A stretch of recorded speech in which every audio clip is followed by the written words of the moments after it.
For the Winds Productions presents a Simple Man's Brand production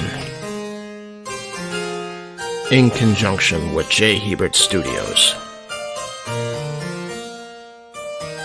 And now, a simple take with Noah Foster.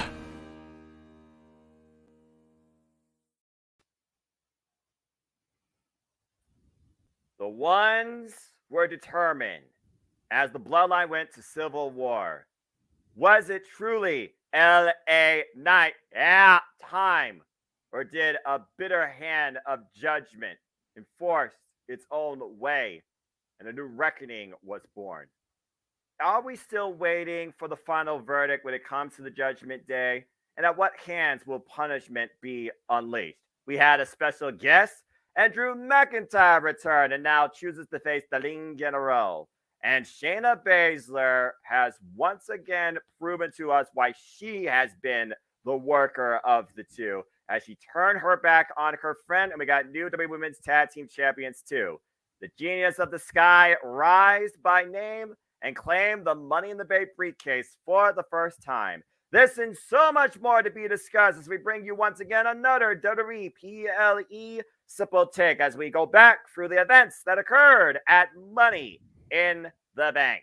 Hello, everybody. Good evening, good afternoon, good night, good morning to all of you. Whether you watch this on live or on demand, you know what this is. For I am the Simple Man of the Simple Brand and the voice of the Jam Man. And my name is Noah Foster as we bring you another simple take of WWE's latest PLE, Money in the Bank. With me, as always, my color analyst cohort, the guy that tells the story, the renegade of wrestling, founder and CEO of Cast 18 Studios, JJ Williams. JJ, we are officially now, believe it or not, almost a week removed from literally when the show ended, too, as the Money in the Bank event has concluded, and we've seen the fallout quite to a degree, too. So as we come together here on this Saturday afternoon, for both of us, despite our time zones, how are you?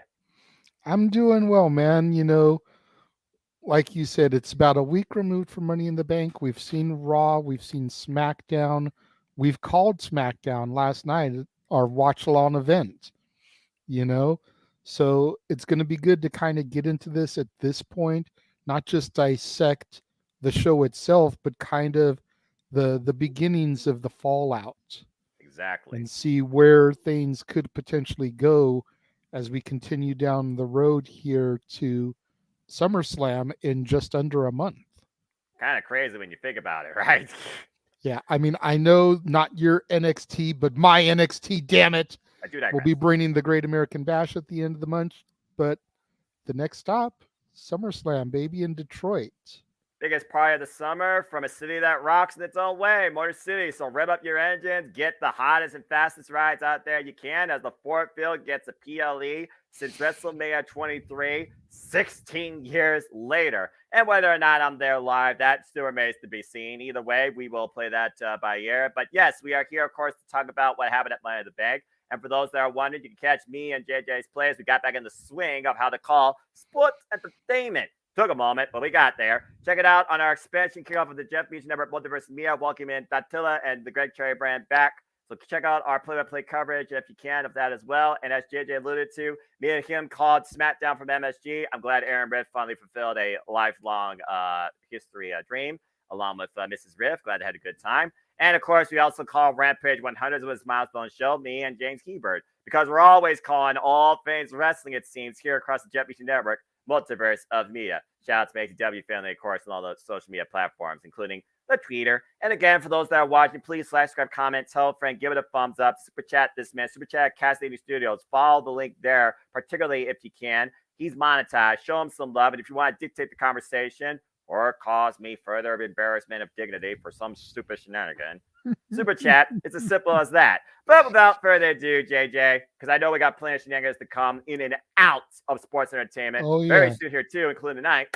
Let's get right into it. So yeah, the latest PLE was Money in the Bank, emanating from across the pond in London. Cheers to my friends from the UK, including rising superstar Amara Jade, aka Megan Chiba. Please follow her at Amara Jade on social media platforms, folks. She makes her way across the UK scene and beyond. Wish you all the best, my friend. Prove your worth that you are more valuable than your name implies, because Jade is the most precious thing.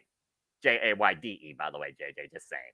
That being said, yeah, so Money in the Bank came to us from London in, I believe, the O2. And what Yes. a boisterous crowd that was when, again, it comes to international showcasing. It's a different feel. It is a respect. It is a treasured moment. It is a huge anticipation for why we are so surrounded 24/7, 365 by this industry to the point it burns us out or we rate it heavily, critically.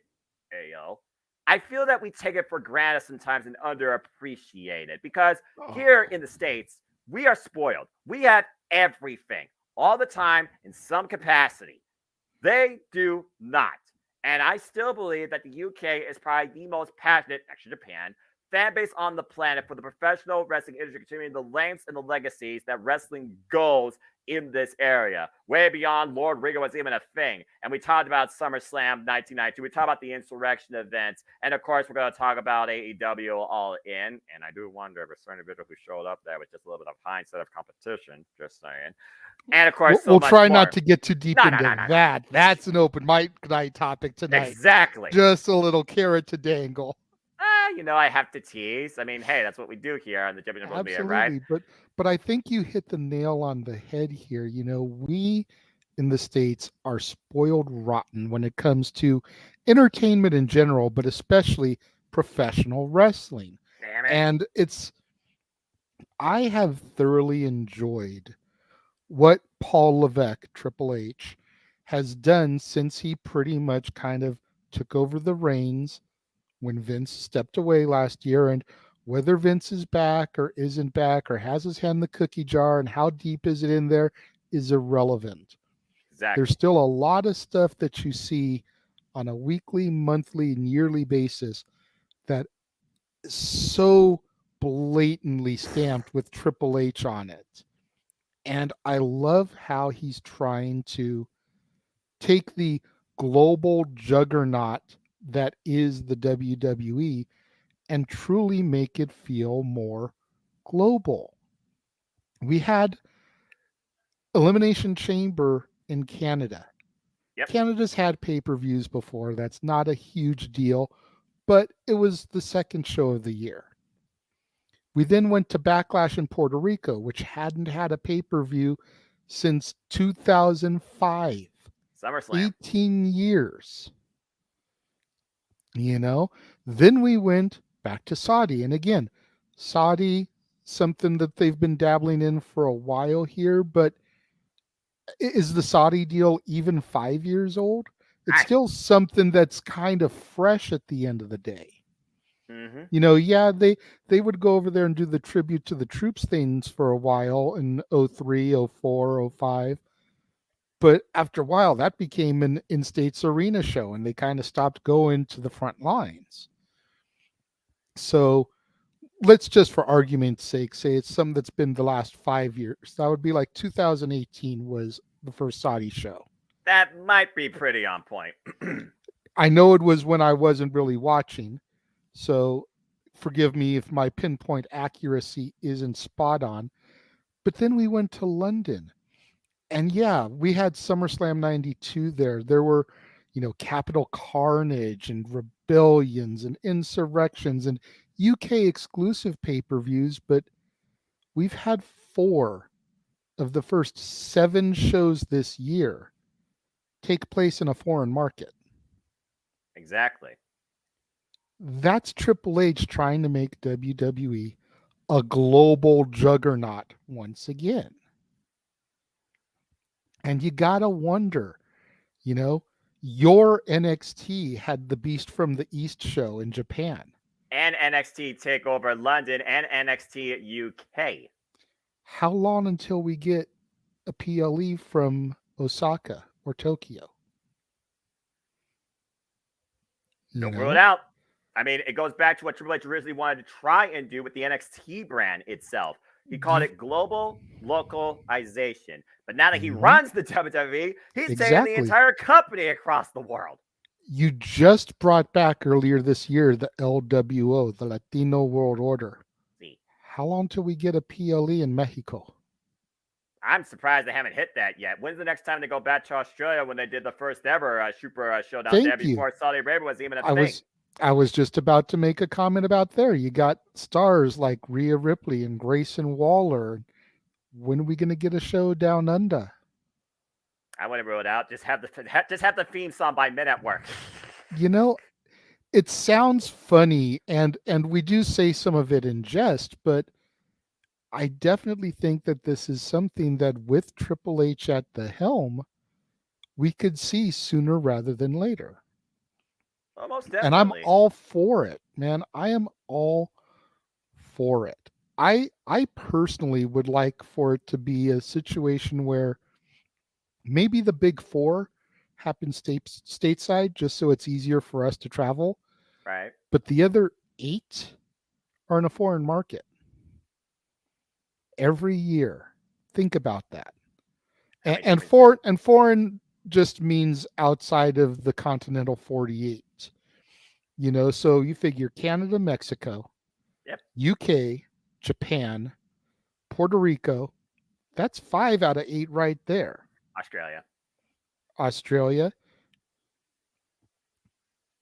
And go from there. I mean, again, the again, possibilities. that's 6 out of 8. So okay, maybe do 2 more in the States just to even it out. But still, like, you get our point. This Yeah. could be huge for WWE if Triple H is allowed to move forward. Like I'm going to discuss in one of my reviews later this month, Walt Disney, keep moving forward. That phrase sounds very familiar based on when I was once a wee lad and actually watched movies. I think I remember that from a particular movie, but I can't Meet think the of the. Robinsons. That was it. Yep, that was it. Yep, I remember Mhm. that because I just That remember was that line just kept being repeated, Mhm. repeated. And then at the end of the movie, they showed the full quote. And I'm paraphrasing here. Forgive me. I don't remember verbatim, but it's Sorry, Jeff. something to the effect of around here, we don't look back for long. We keep moving forward as it provides us with new opportunities and, new experiences. And you can't basically don't look back. You got to keep moving forward to get to your destination. I think about what freaking Rikishi said in the Lion King. In your past, you either can, repeat it or you are just learn from it as you try to hit Simba over the head with that cane. And Mhm. again, when I was once a wee lad, very first Disney movie I ever watched, The Lion King. And while we're on the topic of Disney movies, baby, in November, Disney karaoke on open mic night. I am never gonna see anybody on this thing eye to eye regarding that, and I ain't singing dooley squat. All right, it's the Bull, holiday. No, we're not going Bull, there. We're not going you're going to be singing Hakuna Matata, bro. there. Without further ado, getting back to this world of sports, this world of entertainment and sports. Good tangent. Yeah, stay tuned for that, folks. That's just one of the many shenanigan nights, whether it's singing or competition, that we're gonna have soon enough. And you'll find out more about that on Open Mic Night tonight. So stay tuned for, of course, the weekly Saturday Night Shenanigans hosted by this guy with Open Mic Night. That's sure to be one heck of an agenda. I assure you, I'm more awake this time. We'll see if I have a voice though regarding what happens on Collision Night. But enough subtangent. Let's get right into what we're here to discuss. Money in the Bank. And before we get right into that, JJ, you're doing very well this year in the league. Here's, of course, the team league, as I like to bring that up here once in a while. Steve-O and Aaron Riff are holding down the front spot. Mikey T can no longer call himself a Q, their DQ, Predictions League champion. He's been humbled, finally. I see that. I see Big G knocked him down because, he's just happy to be there on the list. Always happy to be here. And Caitlin and Caitlin is higher up there. Jeff. Yeah, Jeff. Yeah. Mikey T tied with TJS. Yeah, the gaps are very small actually here when you consider I'm all it seeing takes that. is one big throw up of a show and you are screwed. And of course, our next stop will be SummerSlam. And of course, that's going to be a busy week as hell. When we're going to get the latest of the multiverse back together for that. Yeah, we'll talk more about that later. But that's where the league stands right now for the team. And the Galaxy is posted on my Twitter for those that want to see it. So, Steve-O, Aaron Riff, good luck at the halfway point. You're holding it down, but everybody is particularly coming after you. In this case, particularly Walter and Big G and Caitlin. I have a question. Who is Kayfabe Candy Ass? Is that anybody I know? He is a columnist, and also I believe he's part of a team. He's been part of Team No DQ. I think that's just Okay. his nickname. Actually, he's in the Team No DQ chat. He gives a lot of critical takes. I feel sometimes also on the WWE, and more so like like marketing, rating, and that type of stuff, and constructive criticism when it comes to booking. You get a lot of his stuff though in his columns. Go check it out, Got folks. it. NoDQ.com. But he also shares his takes and his grocery list of predictions all the time in the Team No DQ chat. So Got it. KCA. All right, let's go ahead and get right into the show. We kick things off hot with the men's Money in the Bank ladder match, which I think is fitting considering, again, it's Money in the Bank. It's the name of the damn PLA. You might as well have this freaking be kind of like, your launching pad when you consider whoever has this briefcase literally controls destiny for themselves up to a year. And as we learn, now the Money in the Bank can be used for any championship. I don't know whether or not that degrades the value because you could go for a mid-card title, or does it just make it more expansive and more of a curious caution for everybody? Because I think of something as precious as this, the precious should be for the richest prize only. Because why the hell would you want a silver medal over a gold one in any sort of competition capacity? Especially when you control when you can have it. Give me a break. Anyway, it was Ricochet, L.A. Knight. Yeah. Damn right.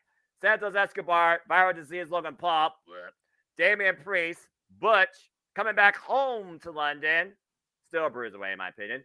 And the King of Strong Style, Shinsuke Nakamura. Well, there was a bunch of tomfoolery here. My only regret is that one spot that was botched but recreated by Ricochet, he didn't break Logan Paul's face for the damn table, even though the table didn't break itself. And I was holding out. Everybody in the UK was holding out for the megastar with the Kavorka to finally grab the proverbial brass ring. But damn it, the hands of just freaking foul justice. Damian Priest, who again has been on an incredible run since Backlash, and of course has been also in the up to the higher eyes. I understand, right moment, right time. Everyone else was a non-factor, especially when Santos Escobar basically broke freaking Butch. But I was holding out so bad for LA Knight. But in case y'all don't know, Damian Priest won and is now Mr. Money in the Bank, which almost makes me wonder if Judgment Day now has a second plea towards any title in WWE, especially when we talk about the events that happen later with the WWE World Heavyweight Championship match. So, JJ, what was your thoughts on this men's Money in the Bank ladder match? Were you okay with the winner? And as far as, the rest of the field, do you think anybody was hurt not being able to seize the briefcase? I have a few different takes about this match. Number one, I'm surprised it was the kickoff match. Like, I'm surprised this started. In previous years, it's always been the women's Money in the Bank to kick things off. So the fact that they gave it to the men kind of caught me off guard.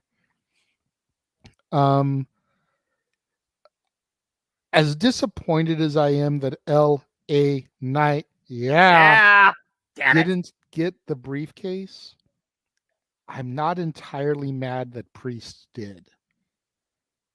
Even though he wasn't my official pick or even second pick, because I didn't think that they weren't going to give it tonight, and I figured Jeff sold me on the Logan Paul shtick as far as marketing and publicity and everything. Again, it's a business. I know. So Jeff kind of sold me on that, to where I was like, okay, well, if they don't give it tonight, I could definitely see them giving it to Logan. But I'm not mad that Priest got it. Priest, ever since I first saw Priest, I want to say it was in the Rumble match. I forget which year it was. It might have been 2021.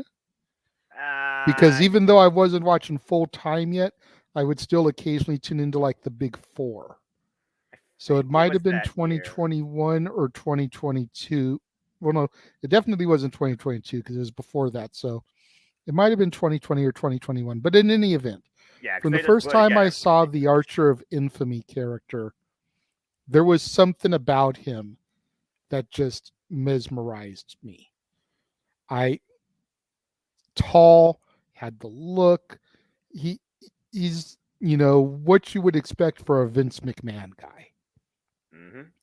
And then you bring in his heritage, the Puerto Rican, and it's like, okay, now you got marketing here too, because he can reach those other demographics. Rey Mysterio is up there in age. He doesn't have it in him for too much longer, considering the pace that he went back in his younger days. And while Priest isn't the same style of wrestler as Mysterio, he could be marketed to some of those demos. Oh, big time. So I wasn't fully upset. The botch, as it were, I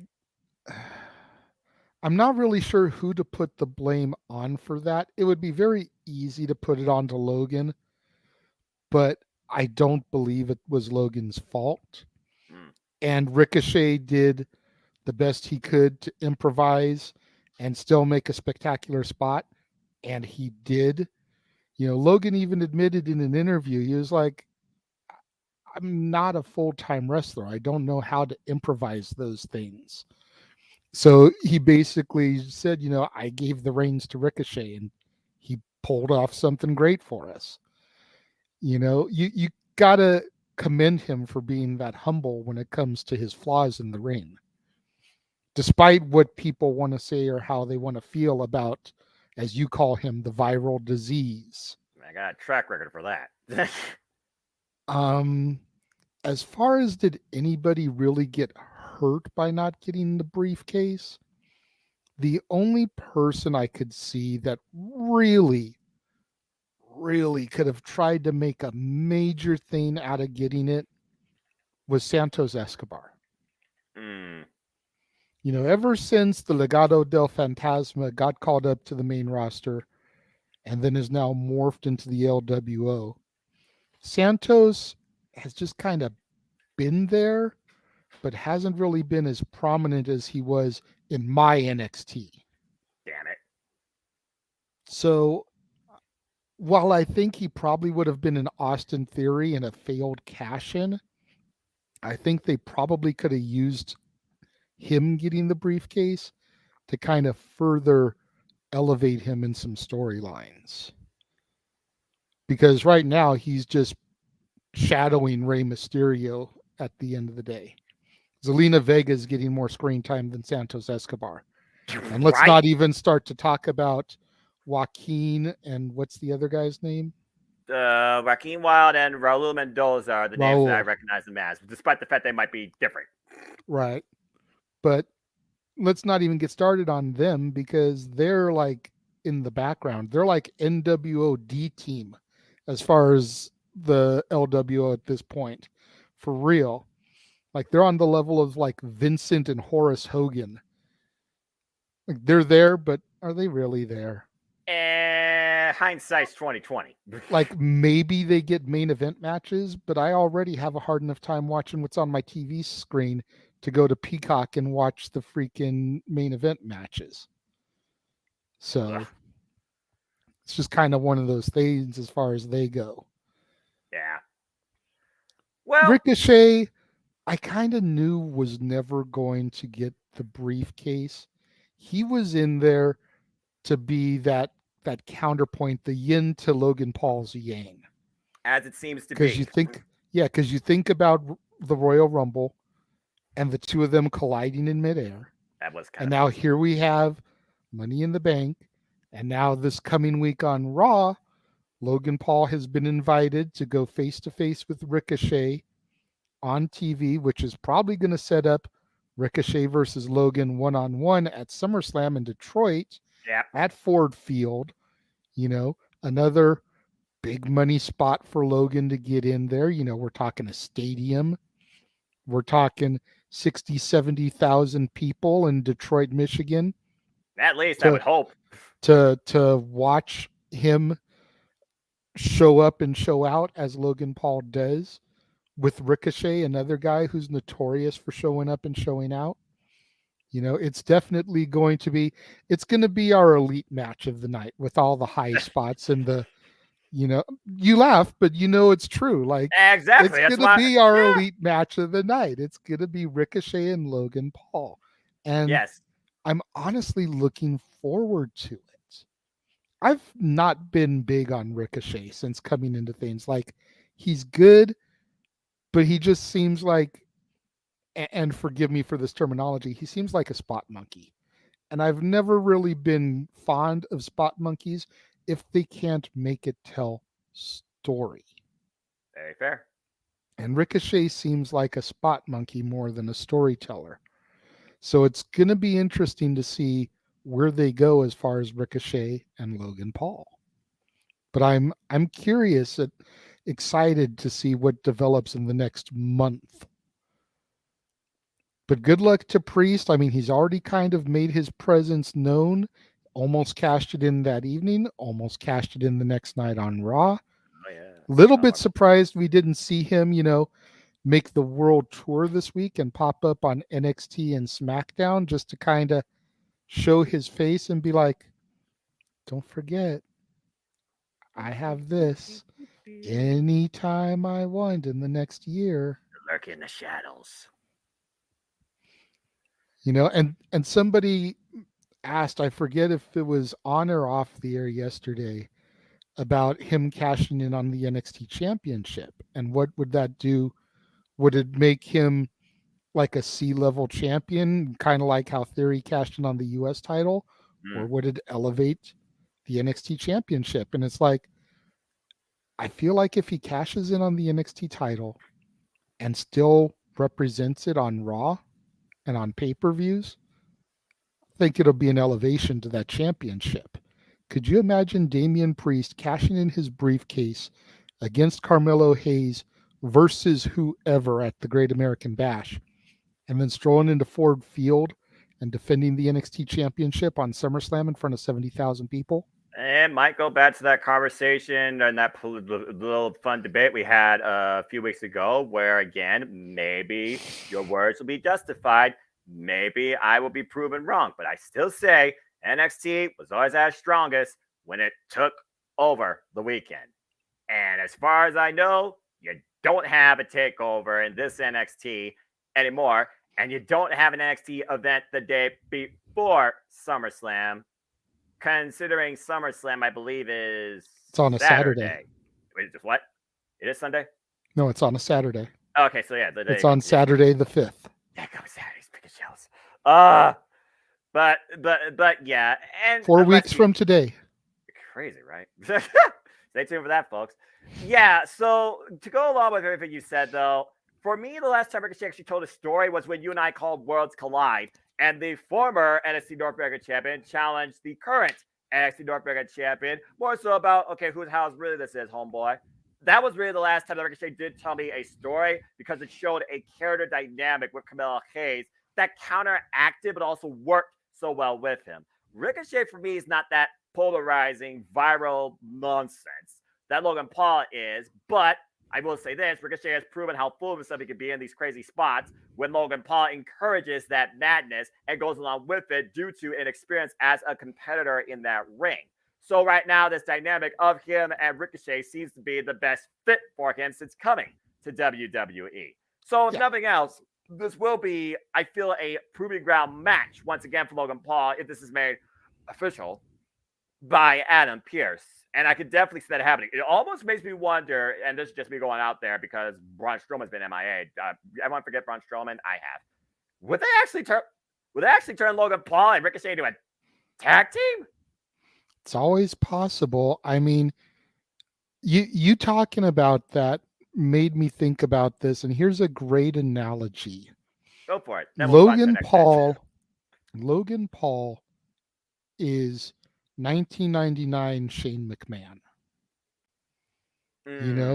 He's the kid that doesn't really fit in the ring, but's willing to go out there, sacrifice himself, do that death-defying spot that's going to get people talking, whether he wins or loses. Ricochet is his X-Pac. You think about the Shane McMahon X-Pac rivalry in 99. That is what we're looking at here with Logan Paul and Ricochet. Except Shane McMahon and X-Pac. Except one's not just constantly sweating like crazy. All right, well, that's a fair take. Either way, LA Knight, yeah, still over Yeah. as ever, and should be. It should be. And Damian Priest deserves the win. Everybody else, they kind of did their spot.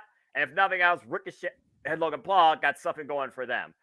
Butch is still a brawling brute. Santos Escobar is under the LWO. I do wonder, though, eventually, will that dynamic of Santos versus Ray, one-on-one, heel, face, surpass this luchador, will that come to fruition? Because I've always considered Legado del Fantasma heelish faction. So, I mean, this whole umbrella of the LWO, okay, it's fun. It's a throwback in this current generation, but eventually it's got to run its course. That's really all I got to say about that. And then Right Shinsuke now, I Nakamura, think Jackie was it's there. right now. What? I think it still lasted longer than the WWE version of the NWO. But I Damn, digress. you're Where are we not going wrong. from here, Noah? Well, let's see. I took the front. That was fun. Good stuff. I hope everyone enjoyed that too. Again, folks, please let your opinions be known. We'll put up here, of course. And we're going to try and stay on that topic as you see what match we talk about across the bottom banner. But if you want to dictate the conversation, please follow Cast Navy Studios, the subscribe button. Go over there now, click the link there, and super chat this man to dictate stuff. Because who knows? Based on what you bring up, we might talk about it. We might even go verbatim about it. Super chat's as simple as that. Now, speaking of verbatim, you were very critical about one match here, but based on what we got, maybe you won't be as critical. Since I took the front point on opening the thoughts on this match, you can take front points opening thoughts on this match, which I don't think we're going to go 25 minutes for, but I do think you have a bit of a, let's just say, humble but confident I told you so-esque type of attitude. Because what was up next, of course, was the WWE Undisputed Women's Tag Team Championships. As Ronda Rousey, dressed up like Majin Vegeta, with not a Goku, but a Warhammer-esque Shayna Baszler. Shayna is so freaking awesome. They're just going to say that for record. I love Shayna Baszler. Takes on Liv Morgan and Raquel Rodriguez. And I'm just going to let the banner talk for itself. JJ, the floor is yours. Your thoughts, your moments from this match. What do you think's next for all four? And overall, how do you feel about this?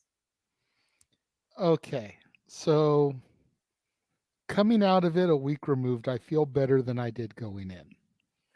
While I do still think that they missed an opportunity of having Alba Fire and Isla Dawn in this match in the UK, even turn it into a three-way match, because the former champions should get a shot at their, losing the titles. Right. So make this a triple threat. Everything else could have still went down the way it did. But at the same time, like I just feel like Alba and Isla got gypped big time. Mm-hmm. That being said,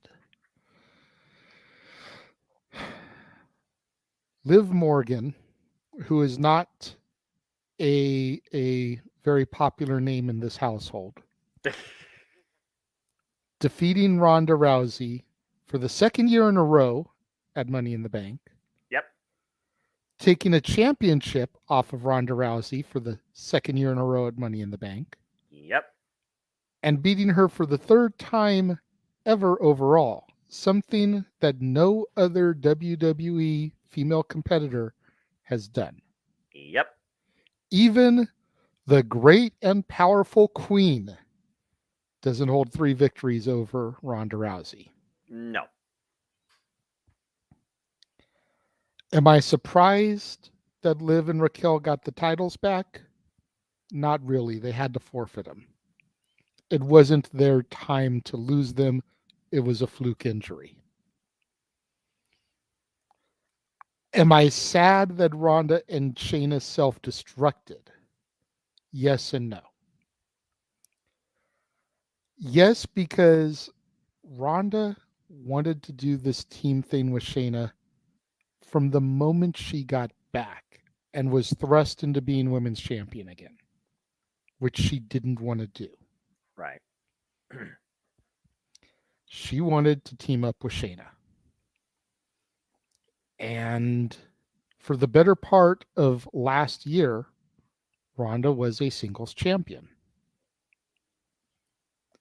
Had they pulled this trigger then and let Ronda and Shayna be tag champions for the better part of the year, oh, I don't know, maybe win the tournament after Sasha and Naomi walked out, could be having a whole other conversation about this because the titles would have melted something already. As it is, the women's tag titles bounce around about as much as the TNT title over in AEW. Stop me when I'm telling lies. No lies detected. I felt, though, deep down, and I called it on Simply Predicting, You did. that if there was going to be a turn in this match, if they were going to start towards a Shayna and Ronda feud, which a lot of people were kind of sensing or wanting, Shayna was going to be the one to turn on Ronda. Because traditionally, the person that turns in a tag team becomes the heel. But it's one of those enigmatic situations where the majority of the WWE attending crowd is tired of Ronda Rousey. Yeah. So Shayna turning on Ronda instantly makes her baby face. And it's a weird dynamic to watch. You know, you think about Shawn Michaels and Marty Jannetty on the barber shop and how Marty Jannetty just went flying through the barbershop window. And Marty's the face and Shawn's the heel. You think about every tag team in history. And here's the person that's turning, and they're now the face. Or at the very least, they're a tweener. Either way, they're still the favored with Getting the audience. cheered over Ronda Rousey. Mm-hmm. And it's a weird dynamic because unlike the WWE Universe, Got it. I never turned my back on Ronda. I've been a fan of hers ever since I saw her for the first time in UFC. Same. There's a reason why she is called the baddest woman on the planet. Legit. I mean, I don't know if you want to call them contemporaries or if you want to call them inspired by, but look at Ivy Nile and Marina Shafir. I was going to say legit later hers because she's straight shooter.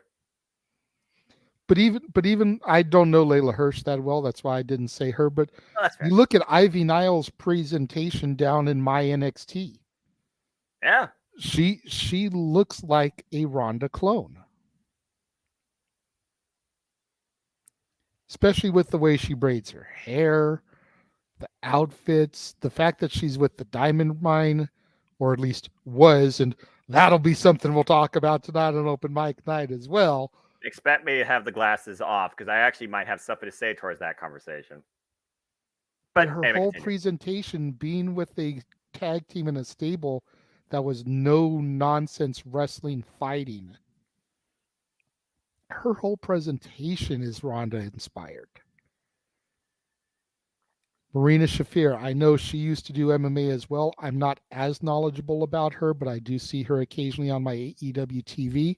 Yeah, she was very much a Ronda presentation. She was last night against Hikaru Shida. Definitely brings more of her MMA background into wrestling versus the vice versa, where I feel like Ronda Rousey kind of balances the two, even in her don't give an F type mood. And I love that she does that. You know, it makes her stand out amongst her contemporaries. Yeah, she doesn't get in there and do the same thing that Charlotte does. She doesn't get in there and do the same thing that Raquel does.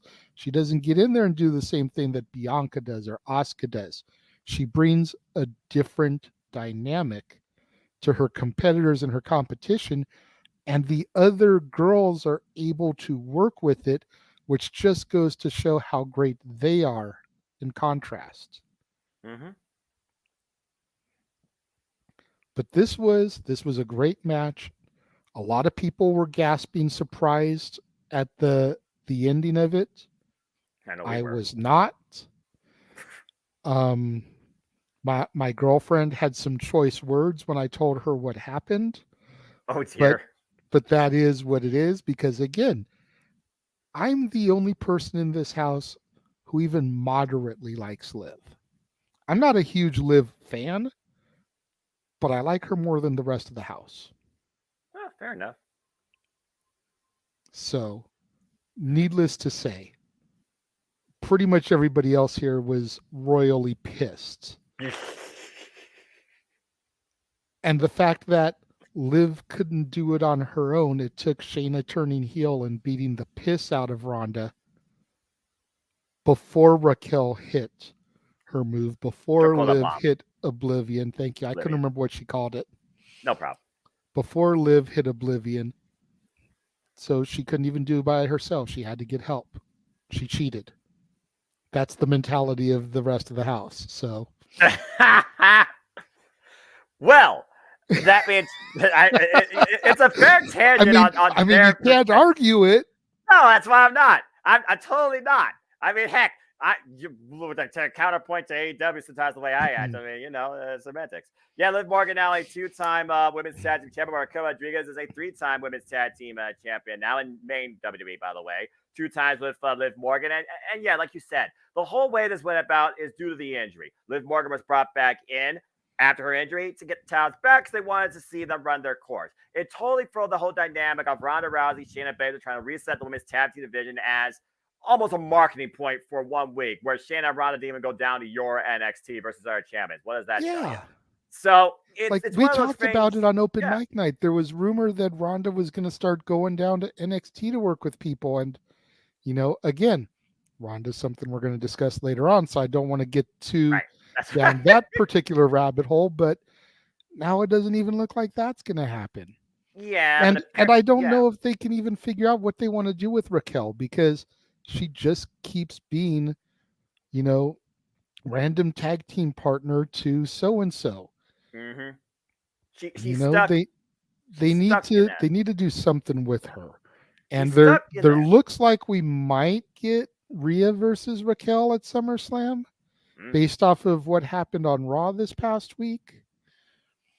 But I mean, hopefully she'll go out there against Rhea if that happens, and she'll make enough of a stink and a showing to where they realize, okay, we need to do something with this girl because Big Mommy Cool has had it ever since I started seeing her, and I'm sure before, because she was around in your NXT, right?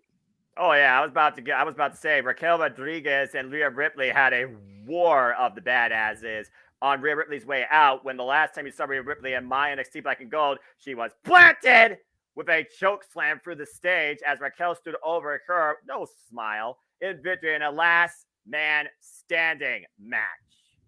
That's the Raquel Rodriguez you need to see on the main roster.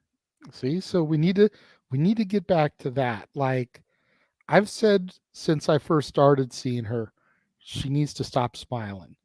Her smile comes off as phony and fake. She's legitimately Brown is that back. She is a heavy-duty bodybuilding badass like Jordan Grace. And the only reason Jordan Grace smiles is because, well, Jordan Grace is Jordan Grace. Different dynamic, but you get what I'm saying. This woman should be like literally breaking people like Liv Morgan apart. Not relegated to the women's tag team division like Wardlow's been stuck in the TNT title vortex. Yeah, I mean... Anyway, I just don't buy it with her. I want to see her snap. I want to see her go. I want to see her go like Kane monster heel. Yeah. And if it takes feuding with Rhea to make that happen again, please do. Yes. And yes. I mean, again, I'll say it till the cows come home, as the phrase goes.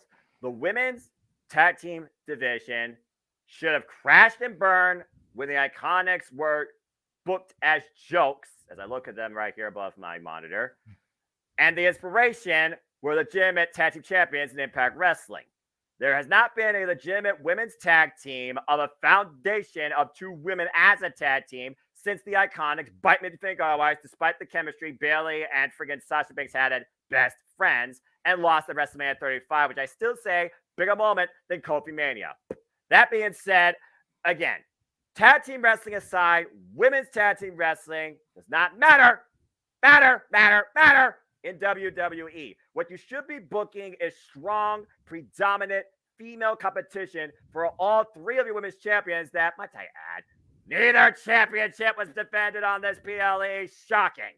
So literally, people like Raquel and Rhea, boom, that's a program right there. Liv Morgan, not the first time someone turned on her. She wants to be her own Harley Quinn with a giant steer collection. Let her be, let her go extreme. I don't give a damn. Book her and Nikki Cross. Give Nikki Cross something. Yes, I said Nikki Cross. F Nikki ASH.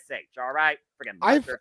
I've thought for a minute that Liv and Alexa should be a team. Then Alexa's a former tag team champion with freaking Nikki, and she's pregnant. Well, yeah, I know it can't happen now, but I mean, you look at the presentation of Alexa Bliss when she was doing the stuff with Bray Wyatt, and you look at how crazy, as you mentioned, Liv and the Harley Quinn stuff. They would go great together as a tandem. Yeah, again, logic and freaking, what should we say? Not hard to book, hard to finance. Tell that to anybody who literally has booked women's wrestling, like Gail Kim, like Rossi in Stardom. Heck, I'll even give credit where credit's due with AEW trying to create a women's division of singles competitors without having a tag team idea in their foundation, because they damn sure can't do a tag team division. No. Every other women's division has the strongest women's champion I've seen this year, in the undefeated Athena, that right now nobody can freaking take that title from her. Tell me when I'm telling lies. Women's tag team wrestling does not belong in WWE. Thus, there should be no championship. You have much more capability if you book your women correctly as top drawing singles competitors. You've had 4 chances. And either way, think about this. If Ronda and Shayna did win, just say did, and we were going back on the original narrative, Raquel becomes badass, Liv Morgan gets betrayed again.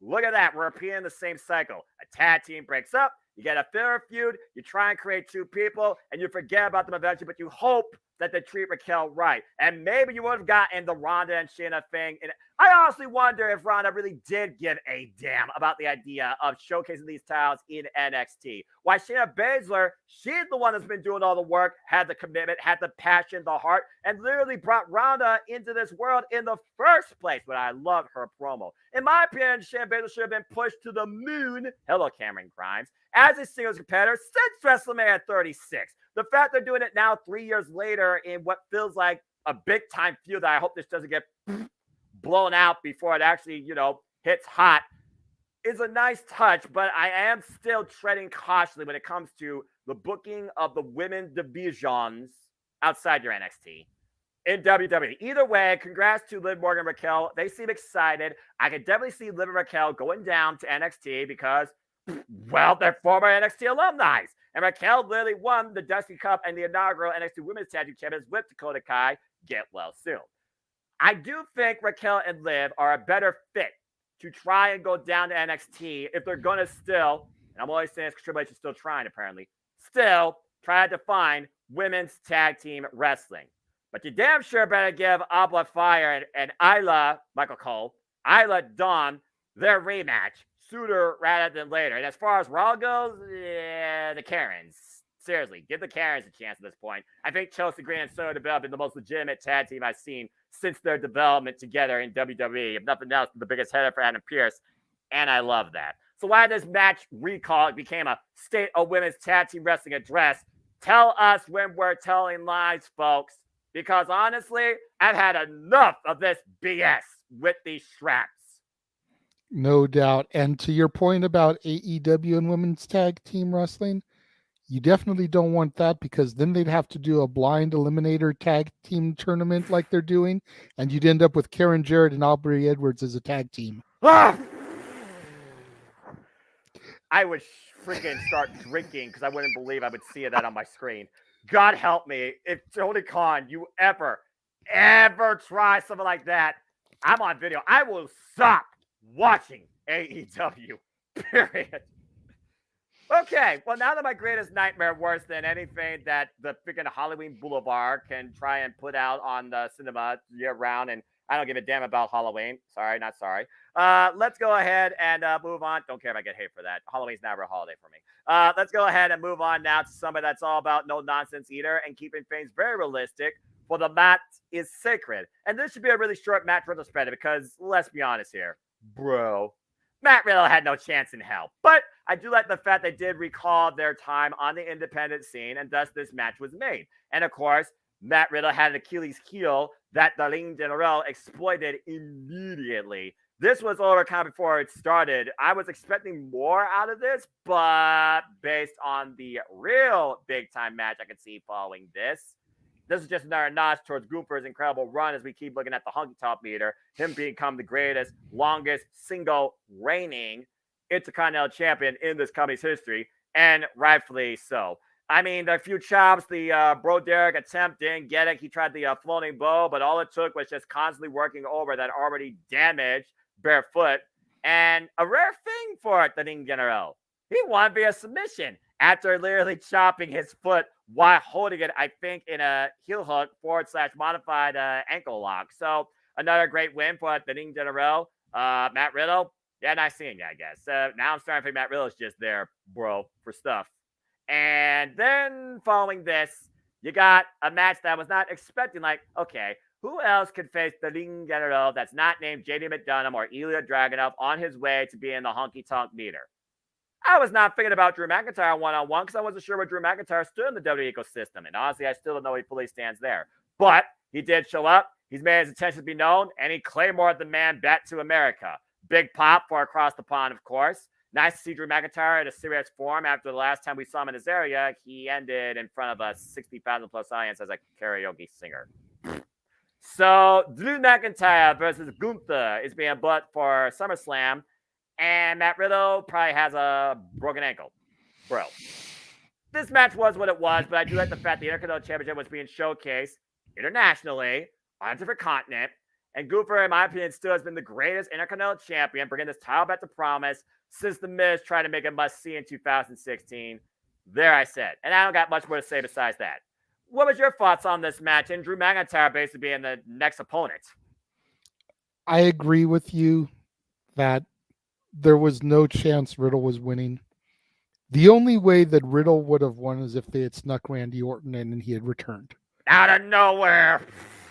That was the only hope for the original Bro. It didn't happen, but we did see the return of Drew McIntyre, as you stated. Much better than seeing him do karaoke, as you pointed out. I'm glad that whatever issues there were between him and WWE appear to be resolved. I love the way Triple H downplayed it at the press conference. As he does. You know, if there were any issues with Drew, I didn't know about them. I don't look at the Twitter. I don't believe in that. You're right. Like Triple H does the Noah Foster philosophy when it comes to social media. Come on now. He's got people to do that. Exactly. But it was short. It was sweet. It kept Walter established as a dominant champion. It was kind of cool to see him not be super over as heel. You know, he's slowly, steadily been getting a really positive response from the crowd because they respect the man. Damn right they should. You know, the ring is sacred. The mat is sacred. Amos Tots is heilig. And I've said it before. I'll say it again. Dude, you sold me on Walter and Imperium. Thank you. One of these days, JJ, you need to watch NXT UK TakeOver Cardiff and look at the classic between Walter and Tyler Bate. Just saying. I will try to find a way to fit it in there at some point. I'll call that match with you, even if we have to. It'll be a retrospective. Hey. Look at the Ring General and his absolute dominance. When was the match originally? We can try to set it up on like an anniversary for it. I'll get you the date after this. Or maybe we could look at the date when he first became NXT UK champion. Yeah, how fitting. He comes back to the area where he built, defined the brand that Tyler Bate, Pete Dunne, and British Strong Style started. and then Imperium took over and was the force since. Before Gallus Boys, of course, on top. And Ilya Dragunov, but I digress. All hail the Ring General. Yeah, not much more to say besides that. Again, at this point, if it's not JD McDonough, if it's not Ilya Dragunov, I dare you to find me a name in WWE that can beat the Ring General, because even during his time in NXT UK, only one person beat him, and that's literally the guy that is Umba Singh Ba, Ilya Dragunov, and it took 2 attempts to beat the Ring General till he finally did and dethroned him of the NXT UK Championship. The next loss for Walter was when he became Gunther in your NXT, damn it, and he took on Braun Breaker for the NXT Championship, lost out of that, but I think there was more to that than meets the eye. And since then, rarely, extremely rarely, has the Ring General been even involved in a decision. Put that in perspective. As you were doing that, very quickly, I Googled NXT UK TakeOver Cardiff. Next year will be the 5th anniversary of that match. Yes. Next August.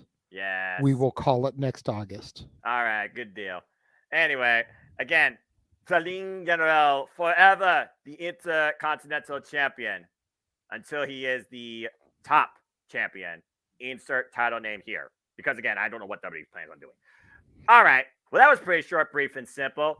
Now, I don't want to say that this one is as short, brief, and simple, but literally, this was a thing. I think this literally was just so the freaking audience in the UK could do the classic, whoa, because that boy got daddy issues, and he got a little bit of long overdue discipline courtesy of the American Nightmare, Cody Rhodes. Cody Rhodes faced Dominic. Mommy was more effective than Dominic. Cody Rhodes with the freaking crossroads. Dominic loses. But in the battle of second-generation talent, Dominic's first big singles program outside with his father. Look at the young man credits due. But seriously, there wasn't even an angle after this. Why was this on Money in the Bank? Why? I don't know. I really don't. Like, I can't sit here and steady defend it. I think they wanted to try to get Brock involved, but I think they realized that the logistics of everything just wasn't beneficial. I mean, at the end of the day, this match was still longer than Gunther versus Riddle. I still can't believe that. And only shorter than the women's tag title match by 20 seconds. That's not saying a lot. So, like, as non-existent as this match really needed to be, it still was entertaining. Well, I think at the end that. of the day, it came down to a battle of generational talent. Right. The son of Rey Mysterio, the son of Dusty Rhodes. Rest his soul. And it really helped to elevate Dom to the upper echelon a little bit. Because whereas pretty much everybody knew he wasn't going to defeat Cody, unless Brock came and took Cody out, you know, again, another question mark, much like the last match we discussed. And that's what a lot of people went with Dominic for, because they thought Brock was going to be the cider. Sorry, folks. I thought it. You did. I went for Dom. You did. Jerry Slaughter did too at the last moment. You must have influenced him. You both lost out of that. We did, but it's all good, you know. At the end of the day, though, I think Cody was put against Dom to see how he's improved since leaving Rey. It was a test, and I think Dom passed the test. All right. Does that mean that he's going to be world champion in the next year? No. Does that mean he's going to win the Rumble next year? No. No. But if Dominic Mysterio continues to improve at the rate that he has improved since turning heel on his father, do not be surprised if he is a world champion in WWE within the next 5 years. Cody Rhodes did say when he came to WWE, he didn't want to be a coach. He wanted to be the player, not a player. To be the player means you literally have to lead by example. So to your point, I kind of understand what you're saying, but also Rhea Ripley wasn't even defending her title. Neither women's champion was defending their title. That kind of ate at me a little bit too. And I do feel like, honestly, there's been more going for Dominic for character development and actually having something to do than Rhea Ripley. Ever since Rhea Ripley beat the Queen, her momentum's kind of been, but she's there as a constant, so I guess there's that. But seriously, it's like you got more for Dominic than Rhea Ripley. Then why give Rhea Ripley the title in the first place? Think about it. Rhea was the only Judgment Day member that didn't have a match. Yes. Priest was in Money in the Bank. Finn went against Seth. And Dom went against Cody. That's weird. That's really weird. Considering the last time Rhea Ripley was involved with the PLE was really the previous one where she was involved for less than a minute. I saw the clip because, again, I respect women's wrestling, damn it. Justified rematch on television, but still highly under-delivered match at a bigger stage. Just saying. Semantics, logistics, just saying. Either way, yeah, no Brock Lesnar. Cody Rhodes wins as, again, he continues on his journey to finish the story, where the story is still the title that his father, God rest his soul, had for a fitting moment. And he will not rest until he achieves that history for longevity. Everything else, secondary, but not to be forgotten. He's still on Raw. He still knows that there is now a championship, no matter what we think of it. So, just hindsight. All right. Well, as we and unfortunately, it didn't happen last night at the Garden. Spoiler alert, folks. So I had to acknowledge that I am now beginning to believe in Joe Hendry. Say his name and he appears. Hey, don't give it away for free. People want to hear that, then they got a super chat to hear you've seen it. Hey, I just love that jingle. The gimmick works so damn well. I can't wait to call him defending the title against Kenny King at Slammiversary. Stay tuned for that, folks. We'll cover that here on the multiverse of media. And, I mean, a jingle is just a single line. That's super easy. I don't even have to say that. I could just say it. I could just William Shatner it. Anyway, yeah, it was what it was because the angle carried out the following night. And while we talk about SummerSlam being the biggest part of Summer being set up, I think we know basically what's next for Cody Rhodes, his continued journey to finish the story. But a gatekeeper stands in front of him from advancing still. And yet it was Cody Rhodes that picked this fight. So really, who's standing in the way of who in finishing this story? Again, hindsight. We'll talk more about that during SummerSlam because, Oh, God almighty, I'm going to be doing a different video probably every day of SummerSlam week. Lord help me. Let's go ahead and move on from there, talking about, again, what's to come, what surprises could be. Speaking of surprises, I, for damn sure, did not see this coming in any capacity. You don't have to say his name. You just have to freaking see him. You know who it is because his name is John Cena. That was random as shit, but awesome. It did appear to be random. And again, I'm not going to get too deep into this one because this is something that's going to be heavily addressed on open mic night tonight. But what you can address, he was in London. He was filming a movie. Mm-hmm. So it wasn't like they had to surprise fly him in. Right. All he had to do is go to the production company and be like, look, WWE's in town today. Is it a possibility that I can not be on set today? I'd like to go down, see the boys. He's John freaking Cena. Of course, they're going to tell him, go for it. 16-time world champion. So he took the day off, went over to the O2 Arena, said hello to everybody. That place exploded. And like, you're here. You want to do something? Sure. Hit his music, send him out there, blow the roof off the O2. Bigger than LA Knight. Yeah. And I mean, teased the crowd with the possibility of having WrestleMania in London. And again, I'm not going to go too deep because there's a lot of stuff I'll say on open mic night, but it was special. That's the word I was looking for because yeah, it wasn't a talked about it. surprise. Well, at least not once I realized that he was filming there. Initially, yeah, it was a surprise. Fair enough, But then, I had no but idea. then once I looked at his filmography and I saw 2 movies we're currently filming, one being filmed in London, okay, it's not that big of a surprise.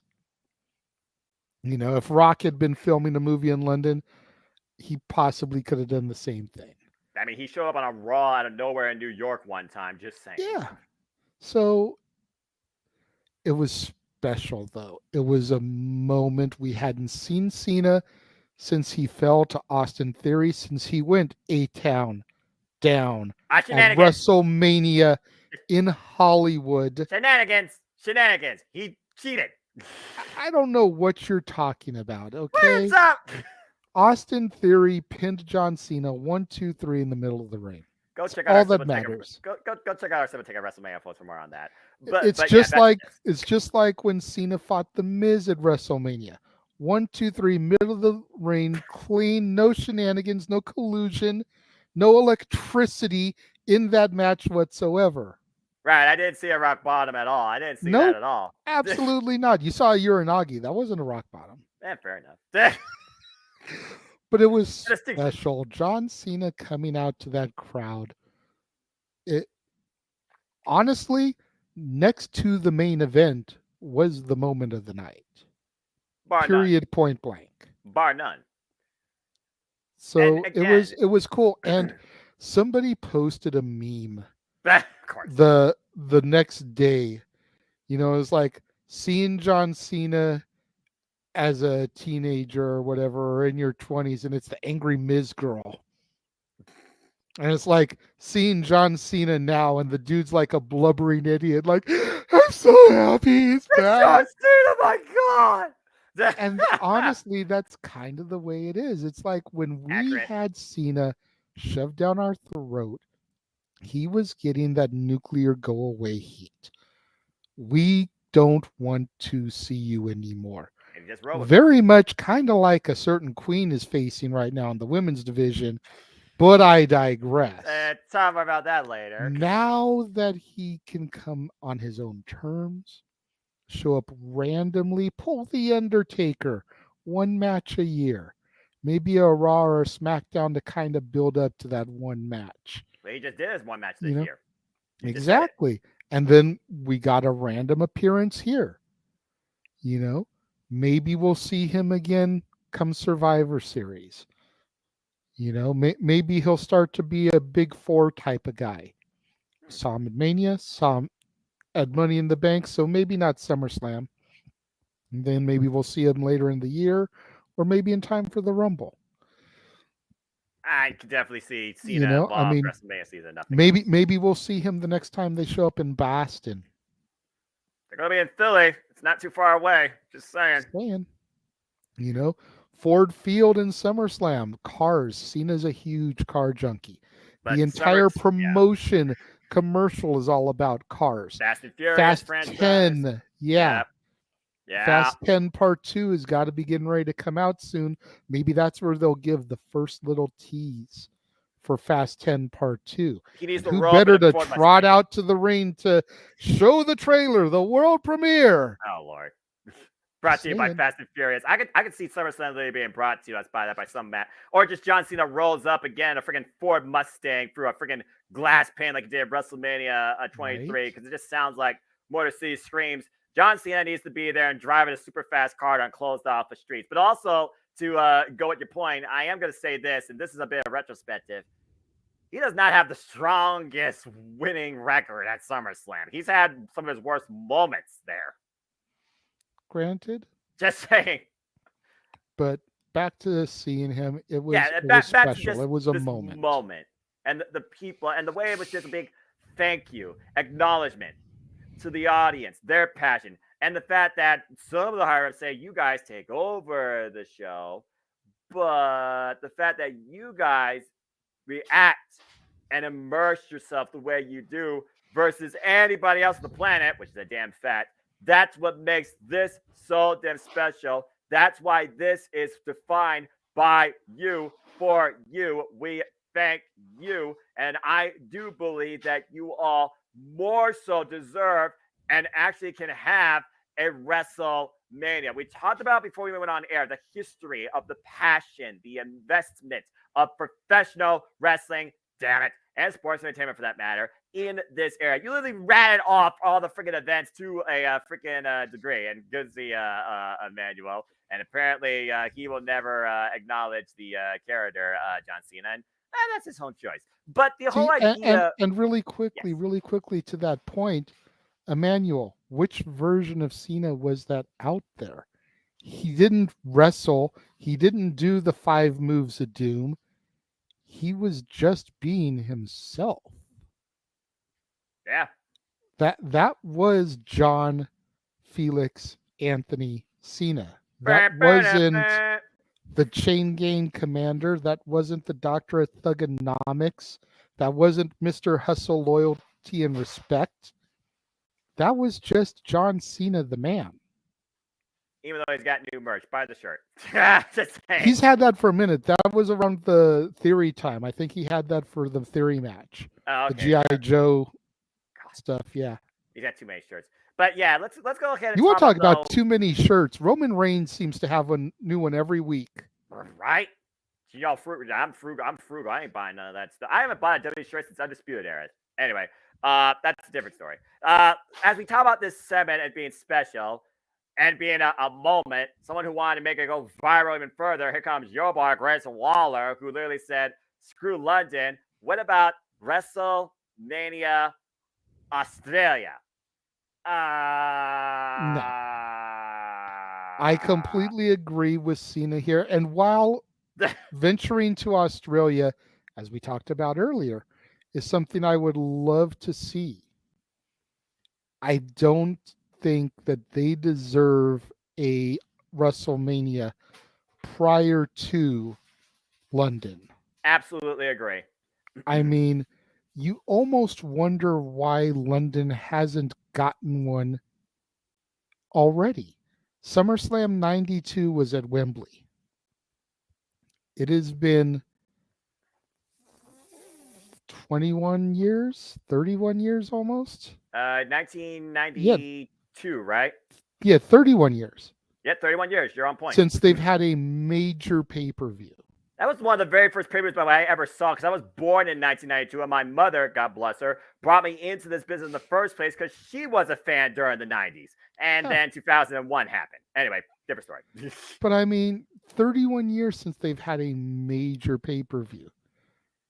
They deserve it. And again, timing is key. This is all going to be stuff we go into on open mic night. But exactly, Australia is coming. Maybe by WrestleMania 50, we can get there. That'd be interesting, Mouse. At the end of the day, that's only 10 years away. Because next year is WrestleMania 40. I'm just going to say this, though, real quick, JJ. Despite the fact they love doing biggest venues possible, you got to consider, again, what we just called on Friday. It's the mecca of sports entertainment. If you're celebrating 50 years of WrestleMania, I don't care if you have to make it exclusive or make the building even bigger. I say you do it at Madison Square Garden. There's no way you could do the modern WWE WrestleMania at the Garden. Unfortunately. Damn it, that's true. I forgot there's 2 nights. You are correct. Damn it. They have just gotten so grand, so spectacle, so huge overkill that sometimes. You need a stadium. Now, it's been years since I followed baseball, but you could do it in whatever New York stadium the Mets or the Yankees are now playing at. Hey, Stat Boy, help us out here. You know? Right. So that's a possibility. You could go to Jersey like they did, a few years back. They usually do the NJ area in MetLife Stadium is the one you're referring to. They've done that at least, I think, twice now, to my knowledge. They did at 29 and I think, 35.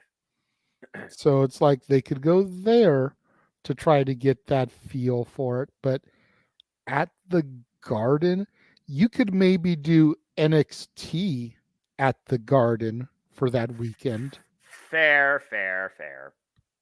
Hey, that might be the but biggest show in your NXT's history. you're not going to get WrestleMania at the Garden, unfortunately.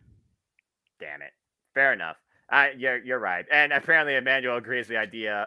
But yeah, call it what it was. It was a moment, despite Grayson Waller trying to make everything famous on Snapchat, TikTok, Instagram, and all these other dumb social media engines that the IWC likes to cater their tribalism to like a freaking plague or a freaking disease. Sorry, not sorry. Anyway, Well, I know a good majority of the multiverse of media jumped onto trends when that launched a few days ago. oh God, here we go again.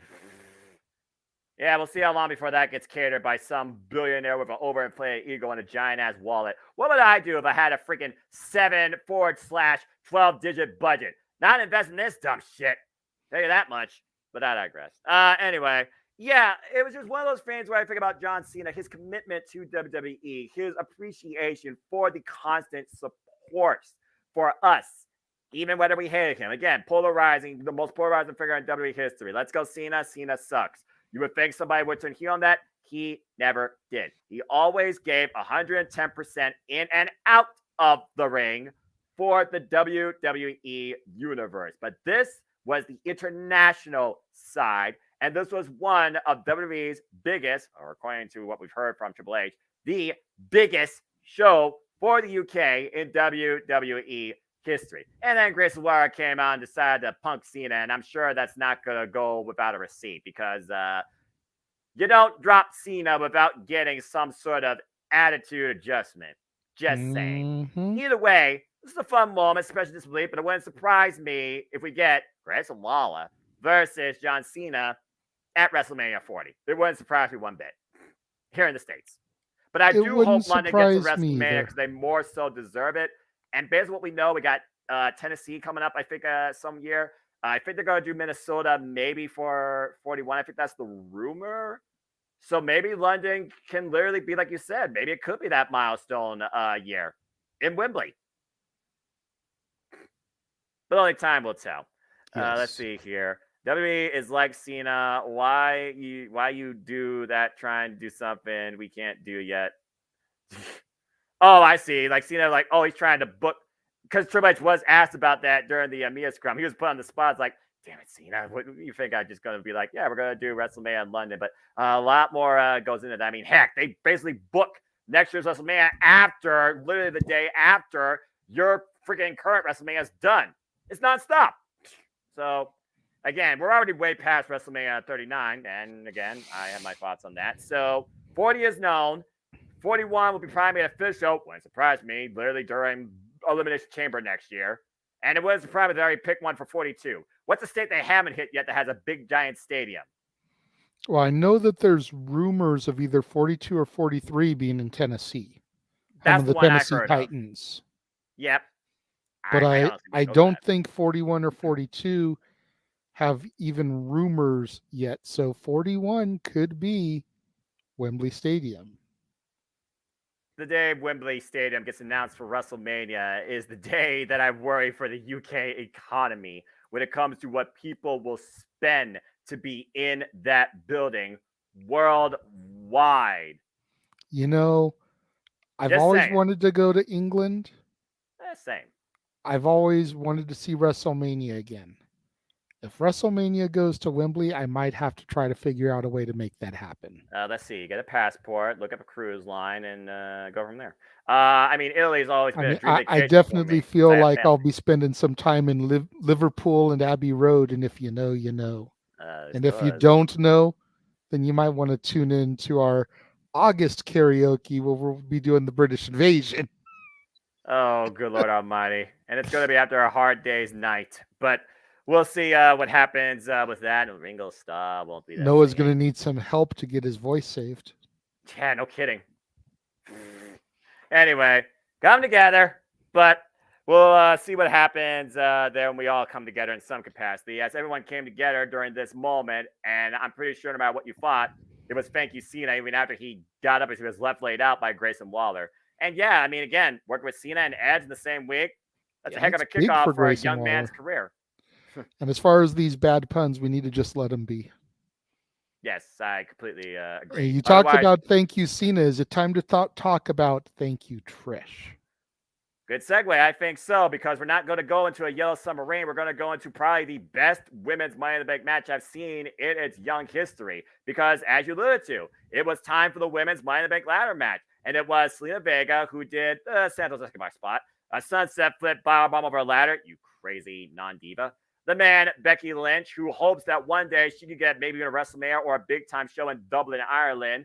The role model and previous Money in the Bank winner, Bayley. The genius of the Sky in her first Money in the Bank women's ladder match, Io Sky, in her Money in the Bank ladder match debut. Young up-and-comer with attitude, Zoe Stark, and I'm pretty sure Io Sky still don't like her.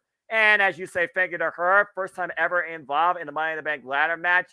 Give it up for some satisfaction with this legend, Trish Stratus, that proved definitely she still got it and damn sure can still take it.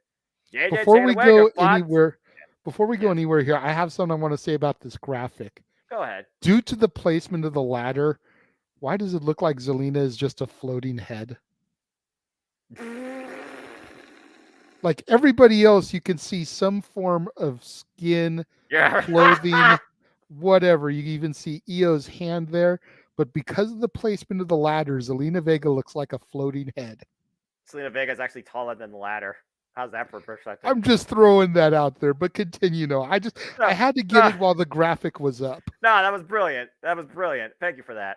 But anyway, yeah, it's your turn to break down this match. So your takeaways, your moments, who was the strongest performer despite the winner, and overall, do you think anybody was hurt in any way being involved in I mean, I know you were a bit critical, and Jeff was too, when it came to the line, especially with Zelina Vega in here. It was like the most random thing possible, but somebody had to do a reckless spot, Odele. And overall, again, when you look at the young history of women's Money in the Bank ladder matches, the first one that's tainted by one James Ellsworth, we're not going to go down that proverbial rabbit hole. This was probably the best one of them to date. Yeah, I mean, I didn't have as much issue with Zelina in the match as I did with Trish and Bayley. Bayley's already won it before, and prior to adding Trish, I was okay with it. But because you figure the whole Io Bayley damage control thing could come to a head. And then once they added Trish, and you basically had two tellings of the same story in the same match, you know, leader and underling, Bayley, Trish, Zoe, and Io. It's like, okay, what are we doing here? Like, I don't get it. Excuse me. I would have taken those two out. And I mean, we rattled them down that day. It's like you have Shotzi. You've got Carmella. You've got Lacey Evans. Yeah, that's one's debatable. I'm not Tegan a huge fan of her, but you've got her there. You've got Tegan Knox. You've got Bianca. You've got Charlotte. You were expecting one of those two particularly to be added. Yeah, I mean, you've got Natalya, who was given 6 Guinness records certificates that weekend. Absolutely deserving. And then you trot her out there to the Money in the Bank match and she wins the briefcase. Like, think about that for a moment. Like, hello? History. It seems to write itself. You know? I mean, you had Alba and Isla. You've got Scarlett. There's a bunch of women there that could have been a force in that match. And yes, Emmanuel, it should be stars of the future, not for people who have a name in the business. Or a previous winner. Yeah, I mean, Trish being thrown in there because she'd never been in a ladder match before, let alone a Money in the Bank match before. Okay, maybe. Because you've still got Becky in there and you've got that dynamic. But get rid of Bayley then. She's already won the briefcase. And yet Becky and Bayley almost worked Where together. was Nikki Cross? I was wondering the same thing actually. Where was has she been? Valhalla? She's been feuding with Maxine Dupree and Chad Okay, Gable so and Alpha Academy. so you throw her, Sorry. throw her in the match, and you let Maxine come out and cost her to further that story. I do like that. I'm just saying. Yeah. You know, it I had an issue with that. I'm not mad that EO won Right. because I would love to see everyone wants to see Io and Asuka feuding. I want to see them team up. Kabuki Warriors reincarnated, to be fair. But hey, that's I a would statistic for honestly, you. yeah, I would honestly like to see her cash in on Rhea. And then you've got Io and Asuka both dominating the division come together to go after the tag titles. Or face each other off a Survivor Series and actually make the brand supremacy matter. There's that too, but then you can kind of do like the 2-man power trip where both of them are essentially the WWE and World Women's Champions, and they hold the tag titles too. So what Bailey and Sasha Banks did during the pandemic. Yeah. Wasn't really watching back then, but yes, if it's been done before, then absolutely. Yep, they did it. I think that would be brilliant. And what better way to then lead into a potential PLE in Japan than to have your 2 women's champions and the women's tag team champions be Japanese women. Mm-hmm. Not WrestleMania yet, but like I said, we did the Beast from the East from there. Maybe we can get Elimination Chamber from Tokyo, Japan. The month after Wrestle Kingdom. Oh, that'd be awesome. Just think about it.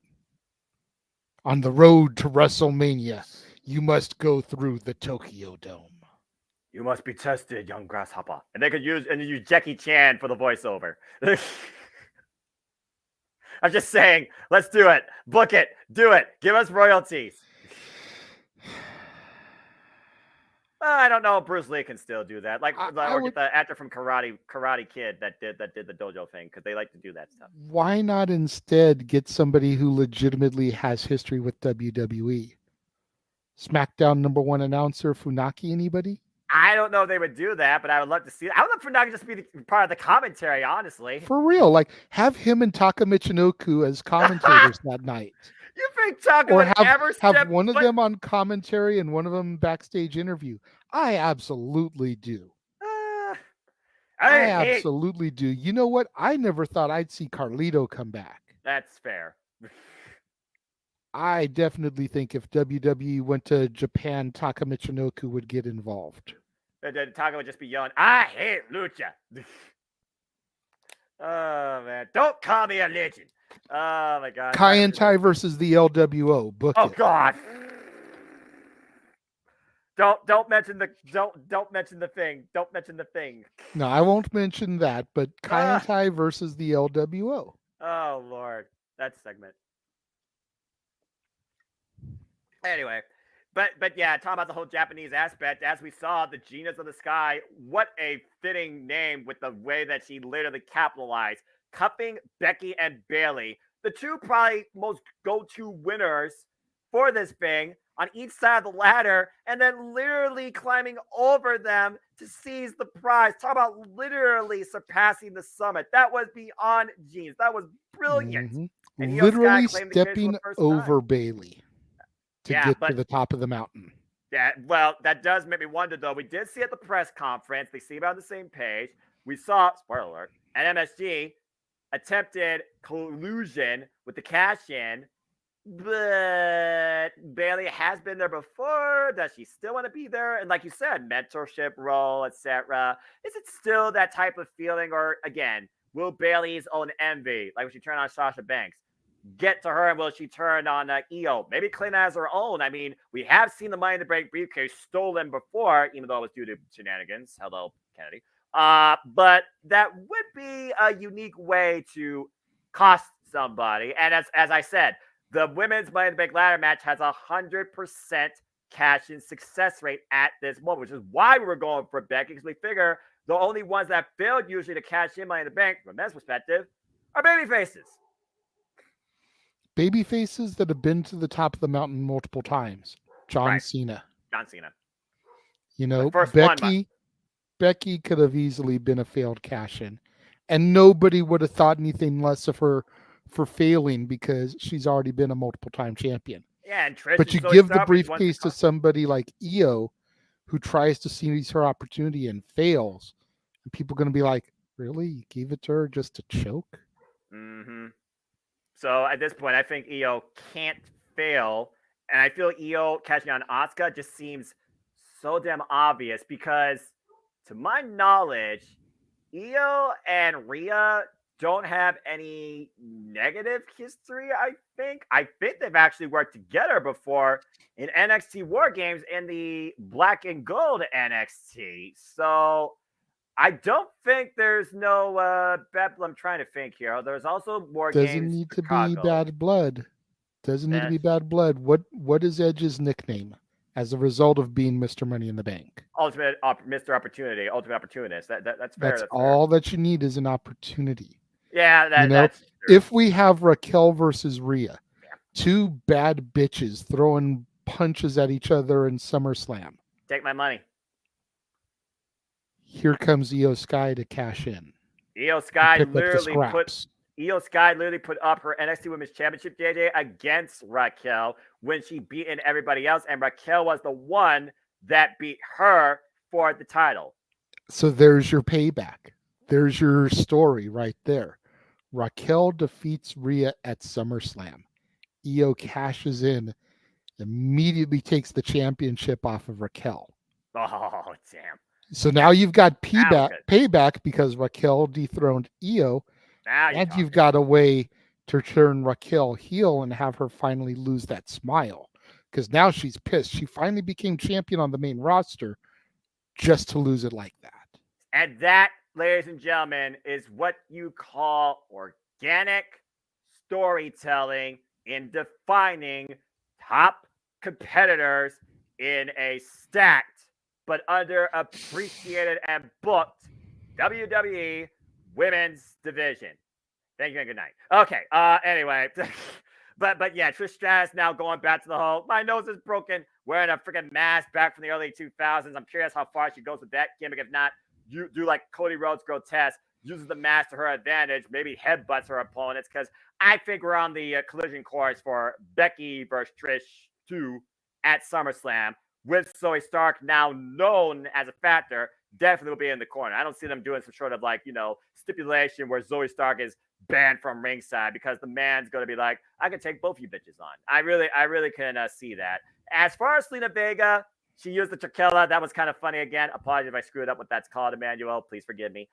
I was like, what? Where? First off, how did you get that over across the UK, across baggage and airport security? Secondly, why? But yeah, that was kind of funny too. And yeah, Trish, I'll give Trish why was bizarre she was in here. Credit where credit's due. She took bumps on ladders, but she gave her fair share of bumps too. She actually performed rather well in this match for her first time ever. I was quite impressed.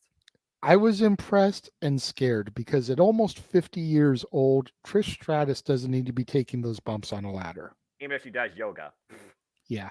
She barely needs to be taking those bumps, period. But on a ladder, no. Yeah, you saw what happened on that ladder bridge that basically was like, bah, Trish, you're done. Jesus.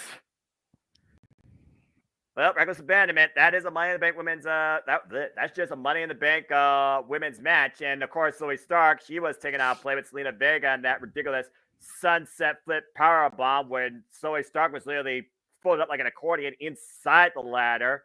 Jeez, I thought Seth Rollins bounced off the damn ladder really bad back in 2015. That was that, and basically it just was down to Bayley and Becky. Becky still had that cuff. Bayley, though, was trying to climb the other side. Next thing you know, Io, she comes into play after Io was already cost once, whether or not she's aware of it, inadvertently by Bayley, although I'm pretty sure they did bring it up on the Mia Scrum, and at the end of the day, they were like, you know what? Only one of us had to win. Damage control won, and that's cover up, Bayley. I'm just saying. As he cuffed the two, where there was literally no escape, worse than a Chinese finger trap, and climbed over them and claimed the prize. That was so damn brilliant. Hey, there's the founder. Wow. I hope the Greg Cherry Super Show, go check it out, folks. You can. Got everything it needed to for a noble cause. So good to hear. And of course, support good old JM, Jeff Meacham. But yeah, for the fact that didn't add nobody here, it was one of the smaller fields I can recall in the women's Money in the Bank ladder match. Only 6 competitors. Everybody got a chance to shine. They had a moment, even Trish for that matter, which at this point I feel Trish is like, okay, I just want to do this. Let's do it. I don't see her participating in another one, I'm perfectly honest with you. It's almost like she's back here for one last hurrah, but to also move forward younger talent. Can't see point, Zoe Stark. And she definitely has that Trish look, but does she have that Trish mentality when it comes to promo work, you said? Still need to fine tune on that, I feel like, and that's why pretty much we got that here. But yeah, I really enjoyed this. Now, you, of course, have been part of the fan for a few years, so I don't think you've seen every women's Money in the Bank ladder match when it was first established back in 2016, if that tells you anything. This is the now 8th women's Money in the Bank ladder match. Based on the ones you have seen, JJ, where did this one stack up with you? I thought it was impressive. I enjoyed it. Okay. I thought last year's was better. Personally, as far as the women's match. Okay. I don't recall having seen too many others aside from that one. If I'm being completely honest, I might have seen Bayley cashed in the same night, right? Correct, on Charlotte I think Flair. I saw that one too. Okay. I don't remember much about it except her cash in because I remember being happy about it. Even back then, I was a Charlotte hater. Damn. But it wasn't even as much that I was a Charlotte hater as I was a Bayley fan. So to see her come out and cash in, I was so stoked for it. But okay. I would say last year's was better as far as the women. The field seemed a little bit better, and the winner I think was perfect because of that story that they were telling with Liv. 8 years, and finally lived, achieved, and lived in the moment. So yeah, there is that. And Io Sky, she's had upward momentum since facing Bianca Belair back at Backlash, and they're finally doing something with her since she can't be a WWE Women's Tag Team Champion since Dakota Kai is injured. Get well soon. So yeah, I feel if nothing else, the right person definitely won here, and I'm glad it's the first time ever. I just hope she's not the first one to fail due to shenanigans with a so-called friend, because in WWE there are no friends. Factions don't last forever, except for the New Day, apparently. But could you imagine if Io holds it long enough that she holds it until Dakota comes back and Dakota costs her, not Bayley? The Damage Control still screws this Io Sky, but a whole different dynamic, and is Bayley even in on it? Like, is Bayley maybe like the puppeteer, the invisible hand? And you can even play the whole angle that Dakota is jealous of Io's success since she went down with injury. Exactly. I mean, Bayley, again, she has not won a championship since her return last year. And so it's hard to believe that literally, as we talk about, we're 4 weeks away from SummerSlam, that was 1 year ago that Bayley, Io Sky, and Dakota Kai once again returned to WWE and Damage Control was formed. And Bayley's done nothing with it. Nothing. See, and the more I'm seeing things, I'm starting to wonder if she's supposed to be champion. Right? And what I mean by that is we judge the fact that she is the de facto leader of Damage Control by the fact that Io and Dakota have had titles more than once and Bayley hasn't. Right. What if Bayley's whole job is just to help get Io and Dakota over? She's done her job. 2-time women's tag champions, and half of them is now Miss Money in the Bank in less than a year. And I've been saying for the longest time, Dakota Kai, she has the most potential to branch out as a singles competitor. It still surprises me she never was able to obtain the NXT Women's Championship. When this group was first formed, I thought Dakota Kai was going to be the standout. And I do wonder if it wasn't for an injury, would Dakota Kai be in the spot that Io Sky is in? Which just goes to further that storyline when she comes back, if they went that way and have her cost Io the cash in. Or just some internal jealousy and Bailey plays peacemaker, but still is the de facto variable that decides the whole thing. So why we do think damage control might be damaged goods, as we've been, punning with, maybe we actually have a bit of a chance for a resolution and a repair that actually reinforces all three of them. Because Bailey doesn't really need anything else. She's Grand Slam. She's done everything, including this. Io Sky and Dakota Kai are just starting their main roster careers 1 year in. I think they're off to a hot start as long as Dakota Kai doesn't get injured anymore, because that's going to set her back. Agree.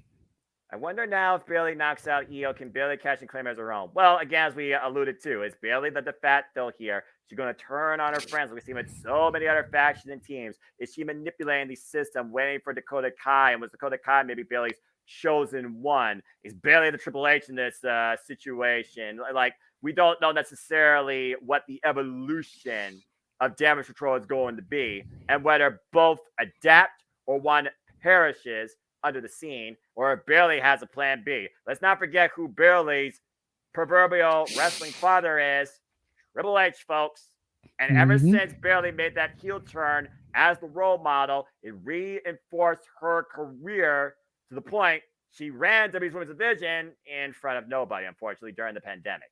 And I do wonder if that pandemic wasn't a thing, would Bailey be in the spot she's in now, for better or for worse? Just saying. It's a fair assessment.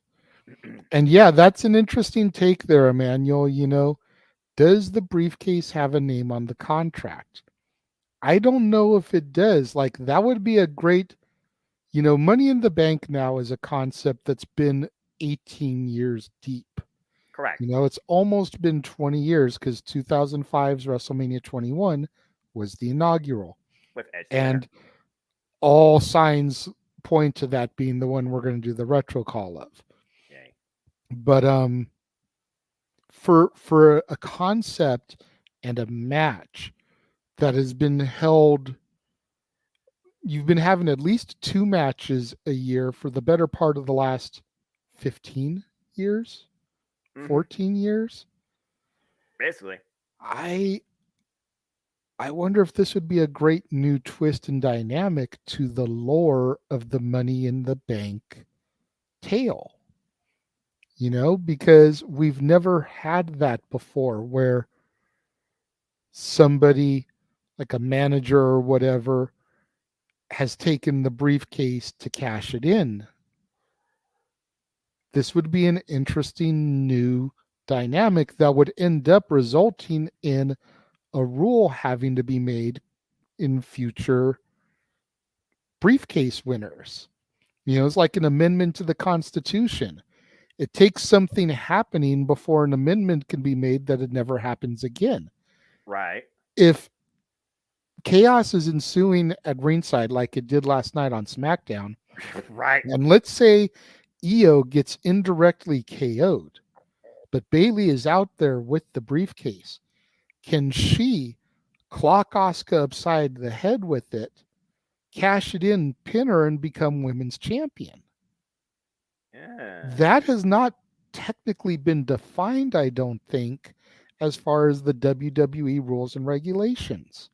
No, Maybe I'm wrong, but I don't think something like that's been defined. So Bailey could in turn get that championship that we've all criticized her for not getting since Damage Control became a thing.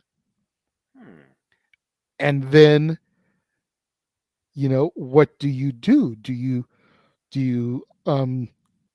freaking Hulk Hogan it? Andre the Giant beats Hulk Hogan, gives the title to Ted DiBiase, strip him of the championship, do a tournament. No. Do you go down that route? No. But seriously, Noah, like, how do you get out of it? Or do you allow it and you just put a a stipulation going further that can't be done anymore? It's one of those things that, It's yeah, it's a double-edged sword yeah, because that's true, because that's never been tried. I mean, and the thing is, we don't know the context of that very contract in text. The closest form we got of it was when Paul Heyman read it out loud in front of Brock Lesnar when Seth Rollins was basically barking at Brock to cash it in, cash it in. And as soon as Paul Heyman got to the line about said holder has up to 1 year to cash in, and apparently Brock didn't know that and whacked him, gave him the papers. We don't know necessarily in context what name, if any, or brand, if any, or stipulation, nowadays especially, if any, is printed on that said contract that's supposed to be in that briefcase. So that is a very interesting take, considering, again, this whole idea of trying to make all three brands the same thing. And here we are talking about Asuka and Rhea Ripley. Shoot, man, you're not even talking about your NXT Women's Champion, Tiffany Stratton. it's fair. So yeah, I guess there is more variables now and more curiosity to the possibility of a failed cash-in, not by EO, or inadvertently not done by EO, but successfully done by somebody else. Nowadays, that meets the eye, but I feel like that just makes Money in the Bank even more confusing. Because while we talk about overkilling a gimmick to the point of why is this a thing nowadays? Why is this show a thing nowadays? Et cetera, et cetera, et cetera, et cetera. The women's Money in the Bank is the one thing that has been a constant. It's just been a super quick constant because it's usually same week or same night, as again, Dwayne alluded to. Since EO failed, she is the second longest holder of the women's Money in the Bank briefcase. Congratulations. But the idea of the way the cash could be executed and on who or by who, that just makes the gimmick a whole new what the fuck, I feel like, in the WWE ecosystem. Logic LOL. I said brand split LOL. I don't know how I would feel about this. I almost would say now Money in the Bank LOL. Because at the end of the day, I go with context. It's like I say about Royal Rumble winner. You win the Royal Rumble, you're the man at WrestleMania. Damn it. Women or men. I don't give a shit. You're the Agreed. Money in the Bank holder. You should be the only person with the capability to cash in said briefcase on whatever top, keyword top, championship you choose. I don't know why you would sell for anything lesser, and I don't know what would give anybody else the right to take that away from you if you are still the holder. Possession is 9/10 the law. And yes, I can see Bayley running down with the briefcase, but if that contract does have Io Sky's name on it, or the ref's like, you can't cash this in, Io's the winner, then yeah, that enforces truly what Money in the Bank's supposed to be. If they don't do that, it's like, okay, I have the case, I'm Bayley, here, and she can do that. Huh? My brain hurts thinking about this. Queen of the Ring for the title is my idea. Well, that's a whole nother kettle of fish. And whether or not they do King of Queen of the Ring some point this year, it doesn't look like that's happening because we got Fastlane announced, got Survivor Series announced. Don't give me fucking TLC again in December, for the love of Pete. That is the most irrelevant show every year in WWE, I swear. I agree. Just And saying. especially since they're still doing a Money in the Bank pay-per-view show. Why would you want to do a TLC show? What's the difference with TLC and Money in the Bank besides the one's a contract versus a damn title, or at least it's supposed to be over a title? Yeah, for real. Come on. And all right, again, Manuel, Noah. I don't know. Well, now that I've hurt your head. Yeah, let's go ahead. Well, I guess that's part of the fun, right? WWE logic, LOL. But hey, it does bring a lot of context to suspension of disbelief, and if nothing else, it's a talking point.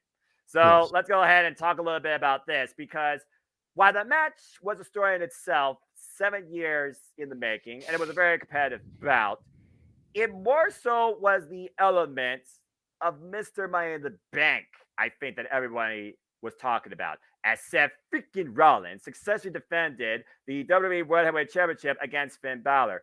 But inadvertently, do you give the assist with Damian Priest whose presence not only affected the champion's psyche, but the challenger's psyche as well. After Finn Balor coup de grace stomped Seth Rollins, stirred him into friggin' mincemeat for the better part of this match. I know Josh probably coming right now. Yes, Josh, your boy failed. Boo-hoo. That being said, yes, it's a very game back and forth match. The audience got to do Seth Rollins, choir for the better part of 5 minutes, as they should, damn it.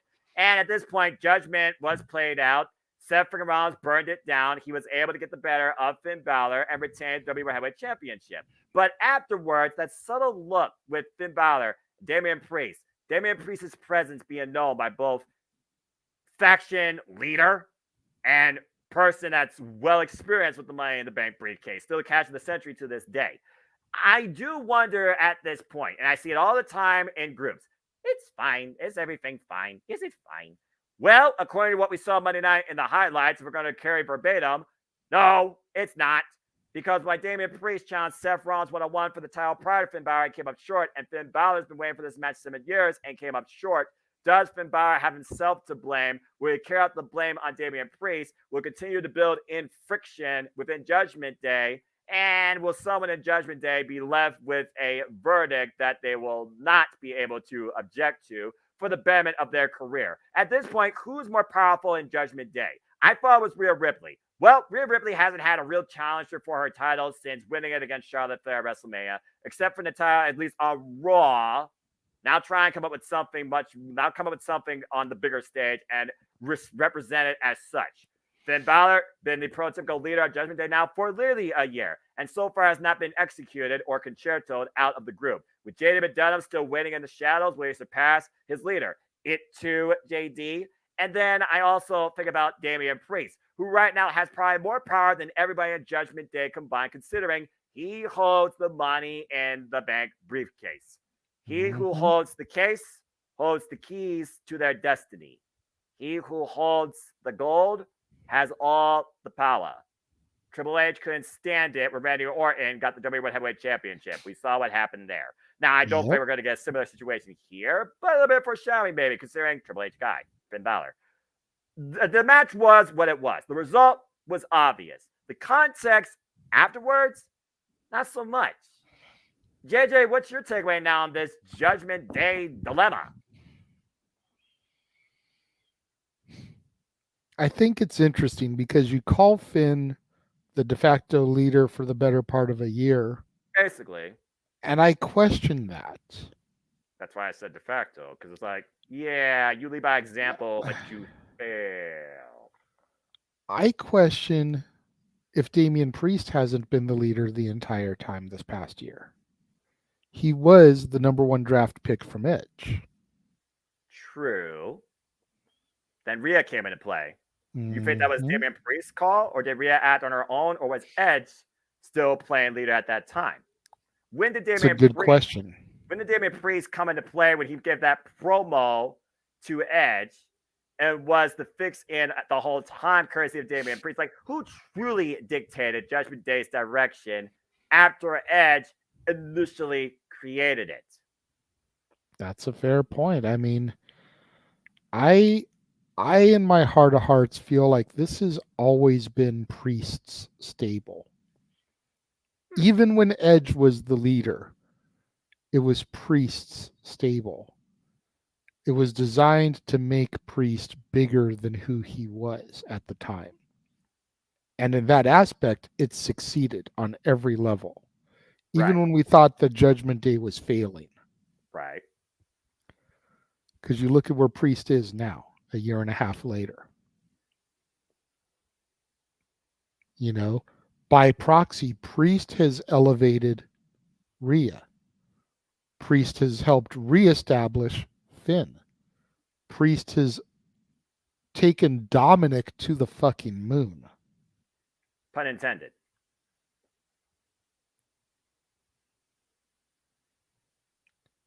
I thought this was a great match. I was a little bit disappointed that Finn didn't get the victory, but at the same time, we knew that they weren't going to take the belt off of Seth that quick. No, they need to establish this belt and give it a decent title run. Royal Rumble Elimination Chamber minimum.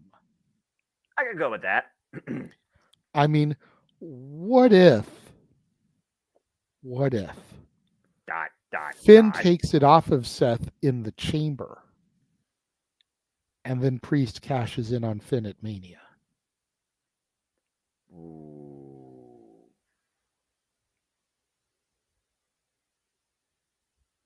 Well, that would be definitely an The uprising. city of brotherly love. And no love found. They talk about how Judgment Day is a family. The city of brotherly love. Did the Beatles? The Beatles had internal friction, and I know with royalties at one point. Not sure if Ringo Starr was involved in that. Did they ever broke up? They did break up in the 70s, but not like during the midst of their heyday. Like Okay. while things were still hot, like they managed they all just basically grew up at the end of the day. They grew up and grew apart and Okay. called it quits at 1970. Okay. Just putting context out there because they did the Abbey Road fan. I'm just saying. Yeah. Yeah. Even though Let It Be came out last, Abbey Road was the last album recorded. That's why it ends with the end. Fair enough. Is it the end? They need to use that song for the closing video package when Judgment Day finally burns to the ground. Because we know it's going to. Let's just put it out there. We know it's going to. Mm-hmm. We're already seeing that separation, the cracks form. You literally were talking about it earlier on Monday Night Raw when Dominic and Rhea, the proverbial, let's just call it is, son and mom, looking at basically big brother and father, or is there a whole different dynamic? I'm not sure how this family tree works. And they were just looking up, seeing this arguing, where at this point, I can see WWE calling in Dr. Shelby, quack. But 4 roots, 1 tree. Anyway, don't get me started on that nonsense. And we'll be discussing them tonight too, as it pertains to the Creed brothers. But I digress. Anyway, if you haven't already, sir, you might want to go back and watch that match in its entirety for discussion purposes this evening. Fine, I will. Anyway, back to this though. So yeah, as far as Finn Balor, okay, he lost. He's been waiting on this for 7 years. Where does the man go from here? Does he still be like, I would have beat you, Damian Priest wasn't out there. I put the blame on Damian Priest. Damian Priest, though, and him, they haven't had like an interaction. Or Finn Balor, Damian Priest, they have a one-on-one sit down and they justify each man's position, basically, in this group.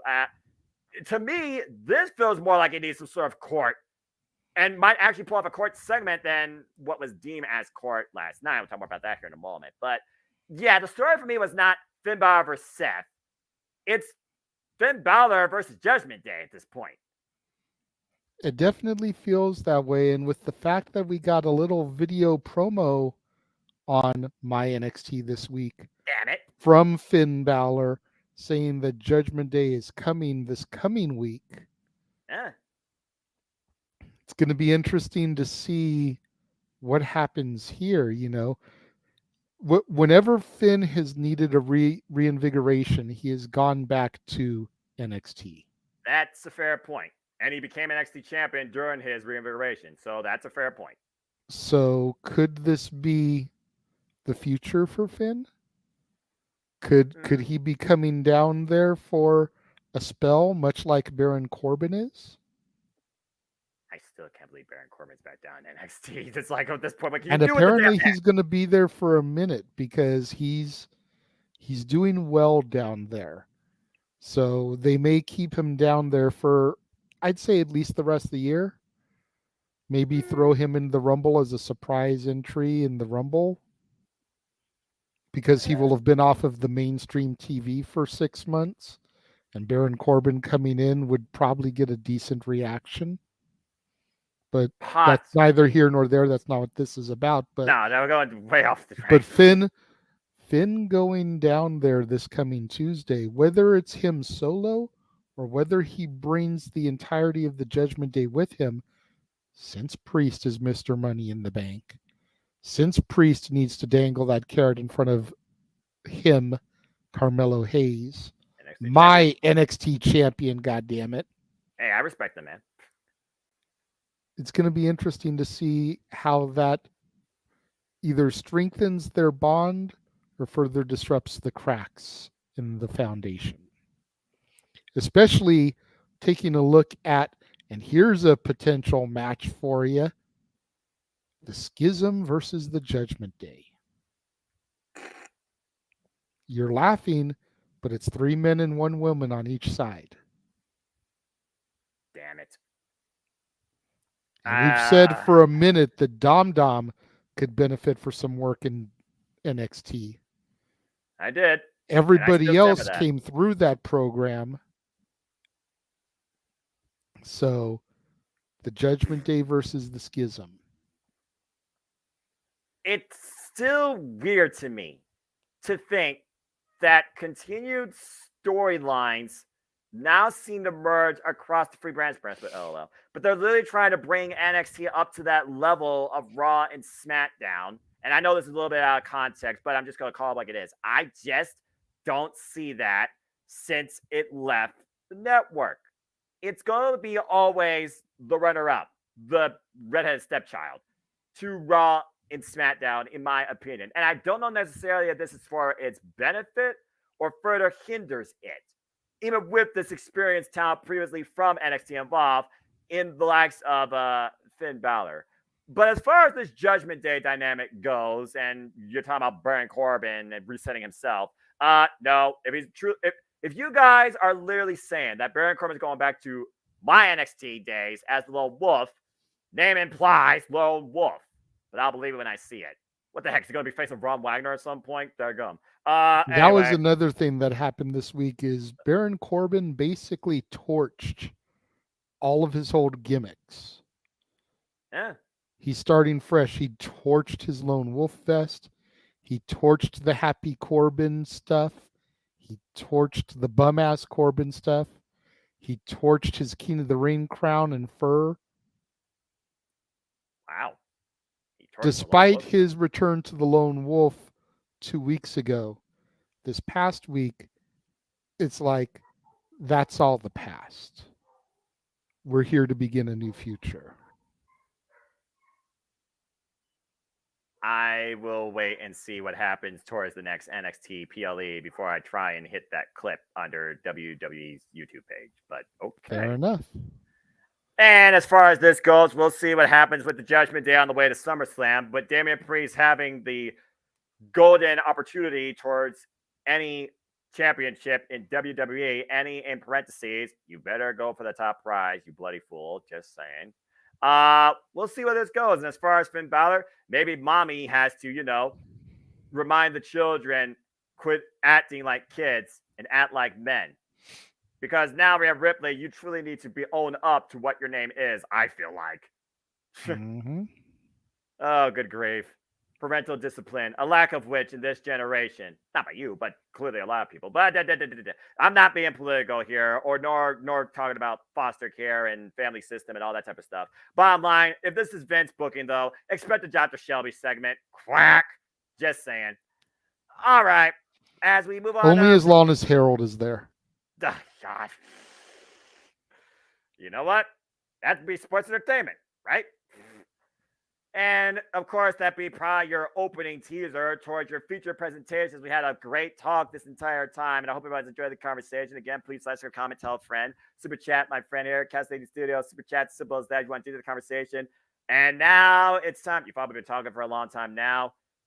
Here we go, folks. It's time to discuss the main event, where, simply put, you saw a feature presentation of a theatrical portrayal in what was the decider of the ones above all else, as the Bloodline Civil War concurred between the tribal chief Roman Reigns and the street champ, the enforcer, the problem solver, Solo Sikoa, taking on brothers Jimmy and Jay, the Usos. This graphic, this capture, this tagline, this main event summed up everything perfectly it needed to do.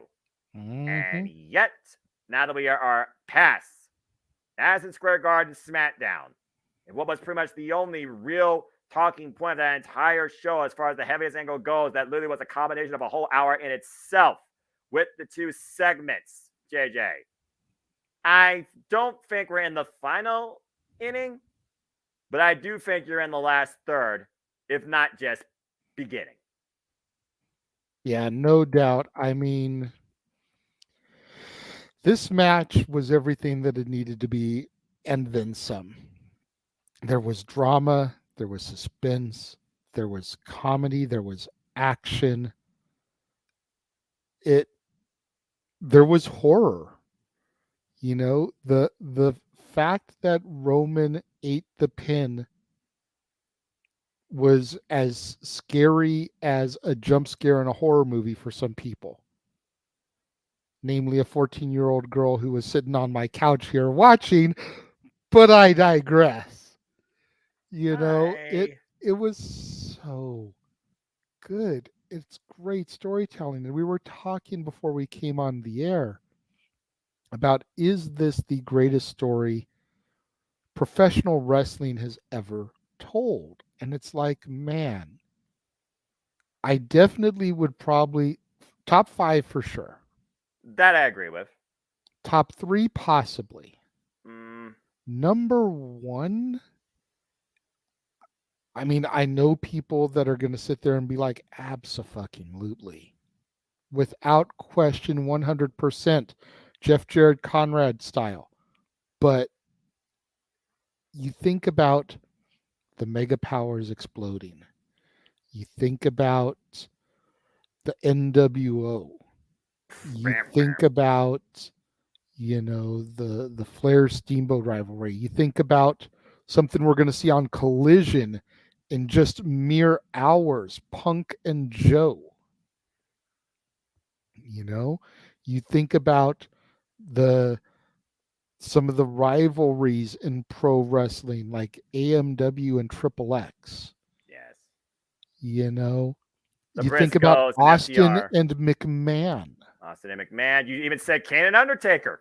Yeah, Kane and Undertaker, a story that started in October of 1997 and went until Kane's retirement and induction in the Hall of Fame. That's crazy because that is well over 20 years.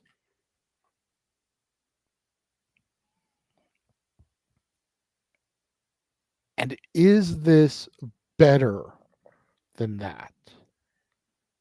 I think people, to go at your point as a sub-tangent, just going to say this. You look at longevity of a fan, you look at the casuals versus the hardcore.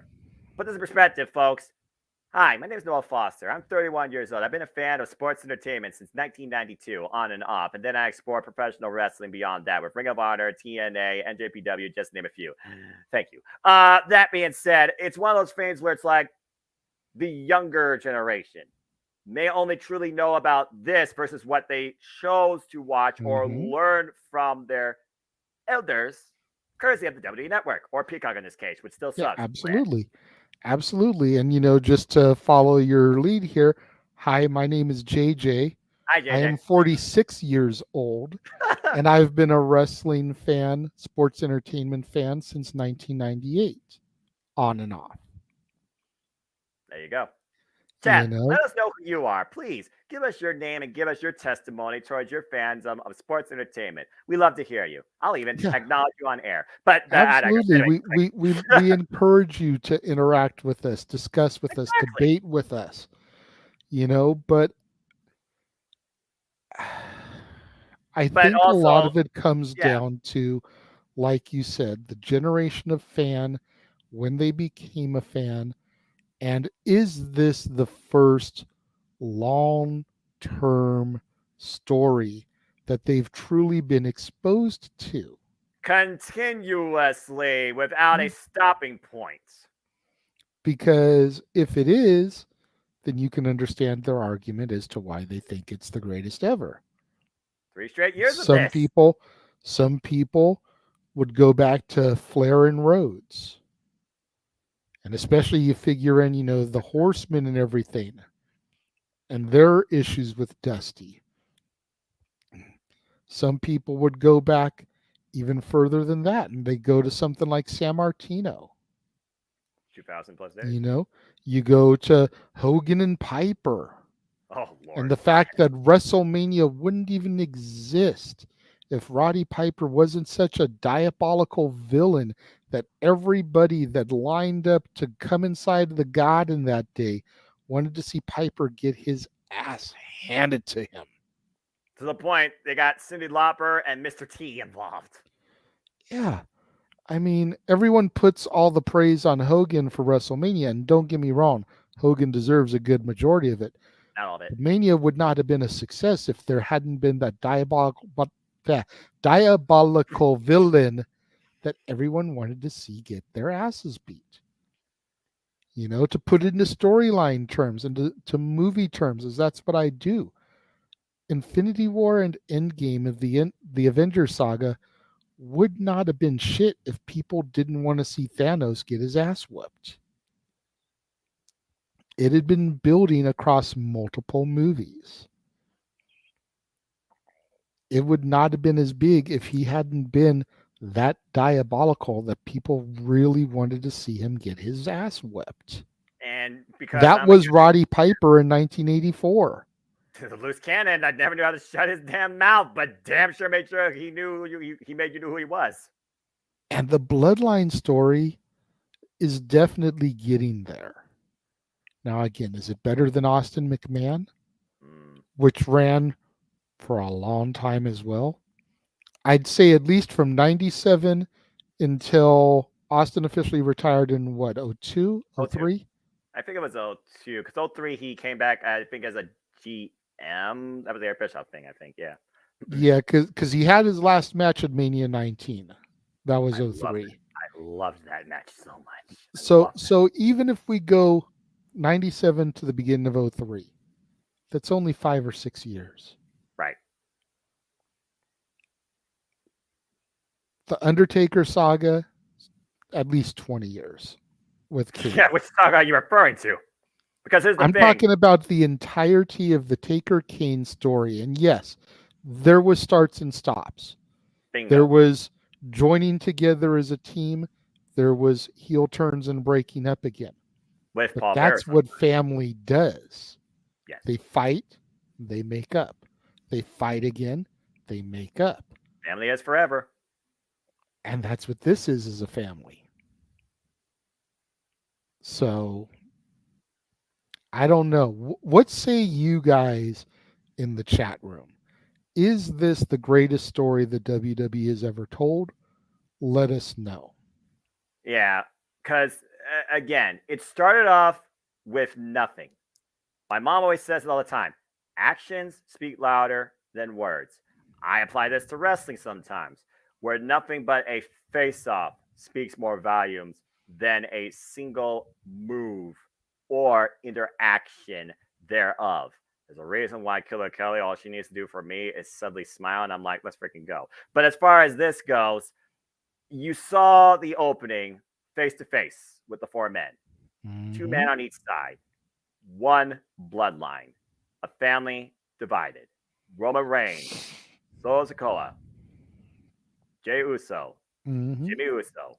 A true civil war. And like, people sometimes, I don't think, really get the severity of that term, because either they're too young to have gotten to that point in school history, or they just didn't pay attention.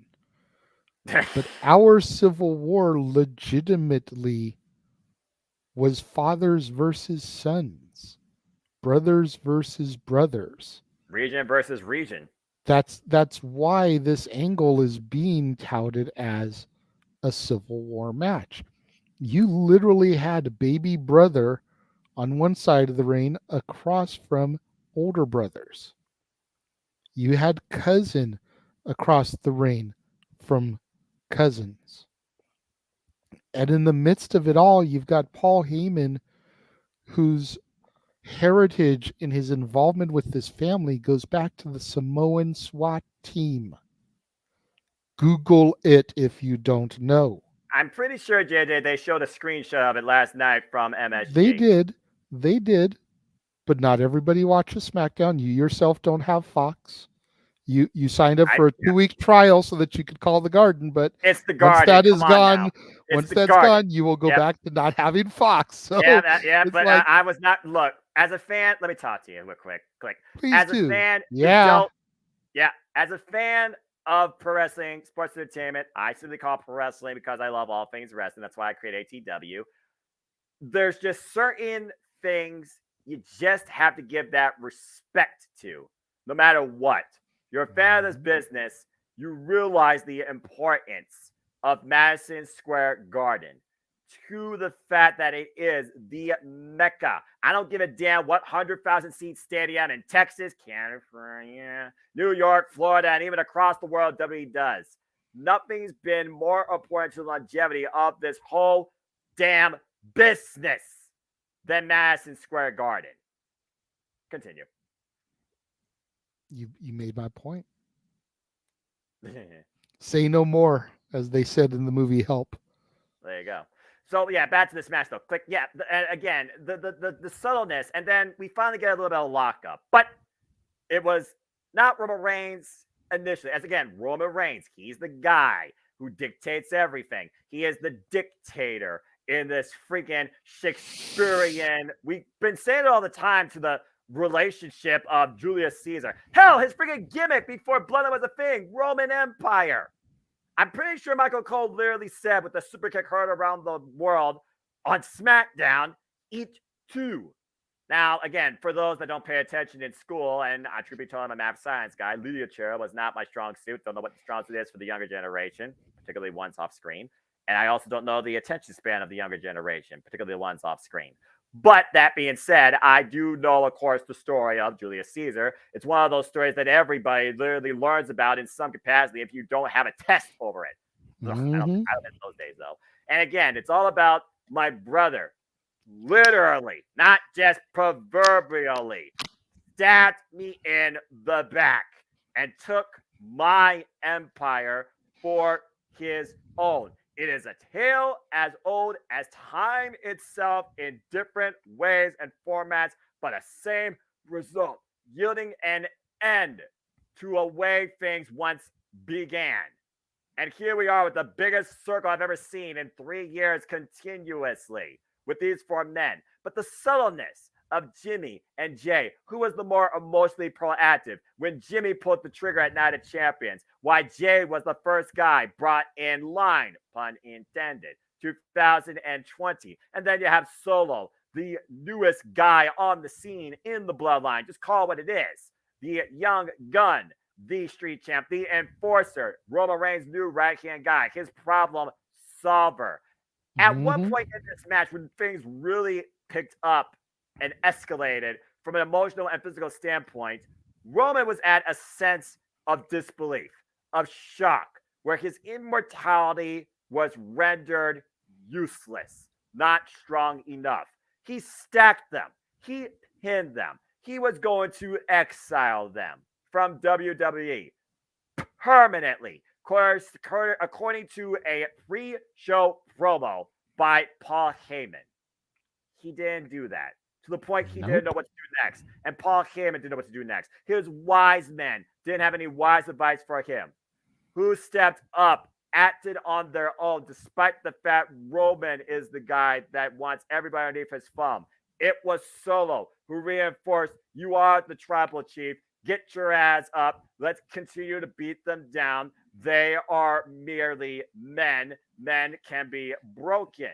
At the end of the day, Solo went for one huge move, and it was Roman's biggest mistake. He chose to have Solo do. And in a retrospective, you talk about the very first time Roman Reigns was pinned. We talked about the saga when the Bloodline began. It was Clash or Night of Champions. I don't know what the fucking name of the show was. That inadvertent kick out that allowed Roman Reigns to take advantage and beat and submit Jay into the Bloodline in the first place. 3 years later at Money in the Bank, it was that same type kickout that set Roman Reigns up for the splash heard around the world. And Jey Uso does it again, but this time pins the tribal chief Roman Reigns, a feat that has not been seen in over 3 damn years, as he looked despondent, he looked defeated, he looked mortal. And the last person to do it was Baron Corbin. And people forget about and that. And the first person to do it was Jey Uso. And people never forgot about it. And then we fast forward a little bit. And we're in the Mecca of sports entertainment, Madison Square Garden. The reason that we were calling this show, because I had a feeling that something monumental was going to happen and we were going to get a story come to its final line. The book closed, a new champion, and a belt raised in the air, and it did not happen. You did get some context, though, as far as what you just said, because while Roman baited everybody in with his best audition for Drama Actor 101, literally saying, I don't want this anymore, I'm done, and was literally going to usher in Jay. You are the guy that carries now this family name, this weight, this business, this bloodline. Low blow the man, dumb babyface, right where he stood, and sent Jimmy Uso to the hospital, quote unquote. And then at the end of the night, Jey Uso went savage on his own younger brother, Solo. And the challenge was made without a response from the other end. Are we going to get officially Roman Reigns versus Jey Uso 2 since the Bloodline saga for the WWE Undisputed Universal Championship? And can this one become the one to beat the one that has been the one for the last 3 years? We talked about finishing the story. Are we literally going full throttle into a different butterfly effect, but fastball ending? Is Jey Uso the guy to possibly beat Roman Reigns? Because if nobody in and out of WWE can, what if blood is actually the answer the whole time? There's a huge suspension of disbelief that right now Jey Uso could be that guy. Because unfortunately, JJ, while your storytelling sounds so damn beautifully logical in every sense of the word, it didn't happen. And Cody Rhodes is dealing with the gatekeeper of WWE right now, and Brock Lesnar towards getting back to the main event. While I don't think Cody Rhodes is not going to finish his story, I think Cody Rhodes is going to have a different opponent in finishing this story if this comes to fruition. Yeah, I mean, it definitely looks like it's heading that way. It's still possible that Roman will hold the title until WrestleMania, and we'll get Reigns Rhodes 2 in Philly. But how do you get Roman there without pulling the trigger beforehand with the threat that his family now poses to him since he's been defeated and been pinned by one of his own family members? And possibly the last family member underneath his thumb might usurp him. Yeah, I mean, logistically speaking, you get Jay versus Roman at SummerSlam. Then in October, you get Jimmy versus Roman. Or no, excuse me, it's September, so that's Fastlane. Then in October, you get Solo versus Roman. Then maybe at Survivor Series, you get a fatal four-way match. You were calling for that a little earlier. Then Roman takes his hiatus, Right. comes back the beginning of the year. The road to the Royal Rumble. Mm-hmm. Because there's nothing that happens at Survivor Series. Let's be honest here. Almost that's a dead season. That might as well be a dead season for WWE. Survivor Series might as well be their end season if they have one, in my personal opinion. And then you come back at the Rumble, and you've got all three, Jimmy J and Solo in the Rumble match, trying to get their shot at Roman for Mania. Maybe put all four of them into the chamber with two other people, Sammy and KO. Yeah, I mean, I almost feel like they moved on from there, though. I mean, they were ass again. They were at my event. They were ass at this point. Are you seeing that Roman Reigns, that the Bloodline, it finally goes down? We've been seeing the cracks because again, they were the ones that first started literally bleeding out the Bloodline from within, particularly with Sammy. I do feel like though, as far as Sammy and KO go, Cody said best. I think Sammy and KO finished their story. They're leading the WWE now as the Undisputed WWE Tag Team Champions, and they've been unstoppable. Agree, but I feel like now that there's this new dynamic to the Bloodline story, we can pull them back in. Maybe instead of doing the Fatal 4-Way at Survivor Series, you do a War Games match, and you have Roman plus versus Jimmy, Jay, Solo, Sammy, and KO. It's a heck of that's a lot of spots to fill. Especially if they're not blood, because the only other person that's blood right now in WWE is Freemerl. Just saying. I would have brought it up, but I'm just saying. Again, it's one of those things where I fought your story, Ton. I was praying your story coming because I do believe Cody deserves that. Simple as that. I still go back to WrestleMania. Go check out our watch a lot of that, folks. But it's just one of those things that right now, butterfly effect. Mm-hmm. Has Jey Uso been the plan the entire time to be the next flag bearer, not just of WWE, but of the Bloodline at this point? I mean, James even said himself one point up at Might Night, Roman Reigns is the least selfish actual person, quote unquote, currently in the damn business. Yeah. And he's right. He really is. I mean, it definitely appears that way. I mean, he has managed to get every member of his family over, in ways that they weren't originally. Jimmy and Jay were a great tag team prior to this angle. Agree.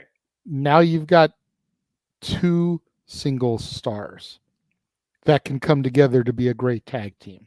If not one, potentially a main eventer. And then you've got Solo, who was doing his thing in NXT, got brought up to be part of this greater angle almost a year ago now. It's a couple months shy at this point. Yep, Clash the Castle. And what is Solo's trajectory from here? Because he is the last shoe to fall. And then where does the wise man fit into all of this? Does the wise man stay true to Roman Reigns? Or does Paul Lee become the weasel that he's always been and align himself with Solo Sikoa and be the final nail in the coffin? I keep thinking about it. I know. Caesar? And I keep looking at Arlene's comment here, All joking aside, Arlene, yes, he believes. And stay tuned for our coverage of Slammiversary. I am beginning to believe. that was the stipulation. I wasn't supposed to fully convert. It's going to take time, but I told y'all in private when I shared that video with you from one of his entrances, if more of his stuff was like that, it would be a lot easier for me to support him. Such a dumb gimmick, but it's brilliant. Okay, anyway, But but I yeah, mean, that's very good for back ring. to this. Back to this. This 'Cause is I still feel like we're just peeling the onion at this point and haven't even yeah. gotten to the main And part how of the actual thing. far are we? But you God, said I wish yourself, how far are the innings been since WrestleMania? that's what I'm wondering. Like, I would love for Paul Lee to come onto an interview and be like, "We're going into the 8th inning at this point." I don't think Paul We, even knows what inning we're in at this point. I definitely think the story is going to end at WrestleMania. That I do agree with. You know, come hell or high water, WrestleMania has to be the final boss. It's 40. It's the city of history. Mm, It just screams the end game, the achievement, the finale. It screams it on paper. it does. Just like last night screamed it on paper, but I was wrong. I mean, you would think that WrestleMania 40 would be the end game. WrestleMania being 2 nights, you know, could they have Roman headline both nights? Could they have him lose the belt to Cody on night 1 and then face the final boss of The Rock on night 2? Do you think that undermines Cody Rhodes, though, since he's not the guy closing out the entire spectacle? Does that feel more so like a foregone conclusion if The Rock is known ahead of time? Or do you see it more so being like maybe an angle like how the KO show happened, where Roman comes out the end of night 2? We get The Rock and don't get like a squash, but get an extra competitive match. But does that still undermine Cody? Like, what's the biggest thing that needs to happen at WrestleMania if we're talking about this? Cody Rhodes finishing the story, or The Rock humbling Roman Reigns, or Roman Reigns finally surpassing before he finally shuts up in all his glory. See? That's a fair point because I don't see how you could do The Rock before Cody. Because on the one hand, if The Rock wins, why didn't The Rock become champion? Right? If Roman wins and defeats The Rock and then goes on to lose to Cody the next night, Cody by proxy just defeated The Rock. Basically. I don't want to So say you find yourself in a conundrum there. Yeah, I don't want to say that WWE's booking themselves in the corner because at this point, people already look. Let's just call it what it is. People have been split since WrestleMania, me included. Now people seem a bit split since Money in the Bank. I'm not included because of the context with Jey Uso. He's already surpassed Peter Rouse. He's one of the top 5 at all time. He doesn't need to go any further than that. He's done something that nobody's done in WWE history for the last 3 years straight at the stage of the Immortals as well, while bringing up literal own family members along the entire way. So whether or not this ends with Jey Uso beating Roman Reigns, Solo seeing Roman beaten down, Solo putting the proverbial, not nail, but spike in the cover that was the tribal chief, and that's how you wrap up. And Jey Uso now carries the banner, WWE and the Bloodline, all the way to WrestleMania, where you somehow set up Kim versus Cody in a whole different dynamic of generational history. It's a whole different side to storytelling than just like, are you rushing this or foregone conclusion to this? And what does it mean for Paul Heyman? At this point, a better question is Roman Reigns the last Paul Heyman guy? Is this not Roman Reigns' end game? Is this Paul Heyman's end game? Because he's done everything. And I do believe that this is the last Paul Heyman guy for Paul Heyman because rumors were heavily circulating this week that Heyman is going in to the Hall of Fame next year. It is in Being Philly. as how they're in Philly, the home of ECW. We've 2300 talked arena. about it. We've been talking about it ever since Philly was announced that Heyman needs to be the headliner of this class. Bar none. Bar You know? none. And then who else goes in there with them? Do you do an entire ECW class? Who does WWE deem worthy that isn't already in the Hall of Fame for ECW? And even beyond that, even beyond outside CW, you and I literally talked about a list of people, male, female, tag, celebrity, postmortem, that should be in it, that aren't in it, that we think is a damn crime. Would they finally maybe go off some of what we said last year? Because our thoughts, I'm sure, still hold up. I wonder, again, when it comes to the WWE Hall of Fame, will they only focus on the extreme? Or will it be one of those casual classes just led by the pioneer of extreme? It's one of those things that, again, we are literally going all the way to 2024, but we're not even out of 2023. And SummerSlam right now is the next big show where still it's hard to believe that this could be the end of Roman's reign, courtesy of Jey Uso instead of Cody. Yeah. And both men are going to be involved in the same night because clearly they're set up Cody Rhodes versus Brock Lesnar 3 at SummerSlam. Mm-hmm. If Cody Rhodes beats the Gatekeeper, he has no other real obstacles standing in front of him to finish the story except brand friggin' separation. LOL. The hell with that shit.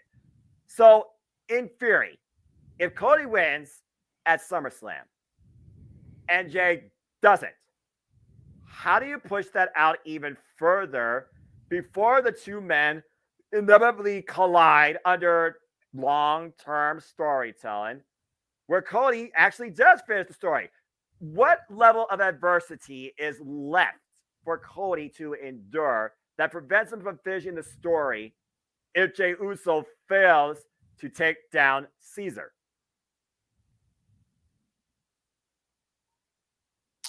It's a good question. Because once Brock is done and out of the way, like, there's no other serious imposing threat on the roster anymore. Exactly. There's no Undertaker. There's no Kane. There's no Big Show. Hell, there's not even John Cena right now. I was there. There's no Cena. I mean, the only thing that you could maybe argue would be a Randy Orton feud. Since you could argue that it was Orton that really made him in the WWE during the Legacy run. Find his legacy. Okay, I see where you're going there. Possibly. But still. But other than that, like, that's just a filler feud. That needs to be a major feud.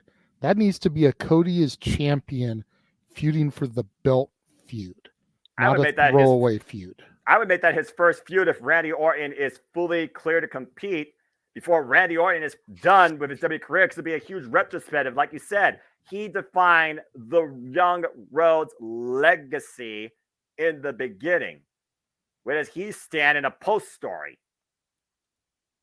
You know, getting Cody versus Cena would be awesome, but would be a one-match deal, because you know John's not going to be back for a full-time run or even a steady part-time run. I don't even know if John Cena could handle that type of it would be a single match. Right. Again, you got to figure about the bump. You got to figure about ring rust, ring conditioning. I mean, he took that small shot from Grayson Waller, but that was just, you know, a cheap shot to the back of the head, or back. But SummerSlam is going to be interesting. But if there's one thing we could say before we talk about this for another hour, because that's how deep this thing goes, and that's how much of a butterfly effect this entire thing has with these 5 elements and one Cody Rhodes outside of it. SummerSlam is definitely going to be another turning point to the saga that is the Bloodline. And whether or not that Civil War was a one and done or a Civil War 2 is starting to ensue in a totally different setup, I do think it's going to be pretty official that we're going to get Roman Reigns versus Jey Uso at SummerSlam. I just don't see Solo Sikoa versus Jey Uso at SummerSlam, and then you set up that way for the title, like a freaking Mortal Kombat tower. I do think that WWE has maybe taken a misstep some ways, considering Cody has yet to finish the story. And Emmanuel even talks about that. But I do think there is a way, don't call it a comeback, that somehow, some way, the story gets finished with the proper guy at the end the whole time.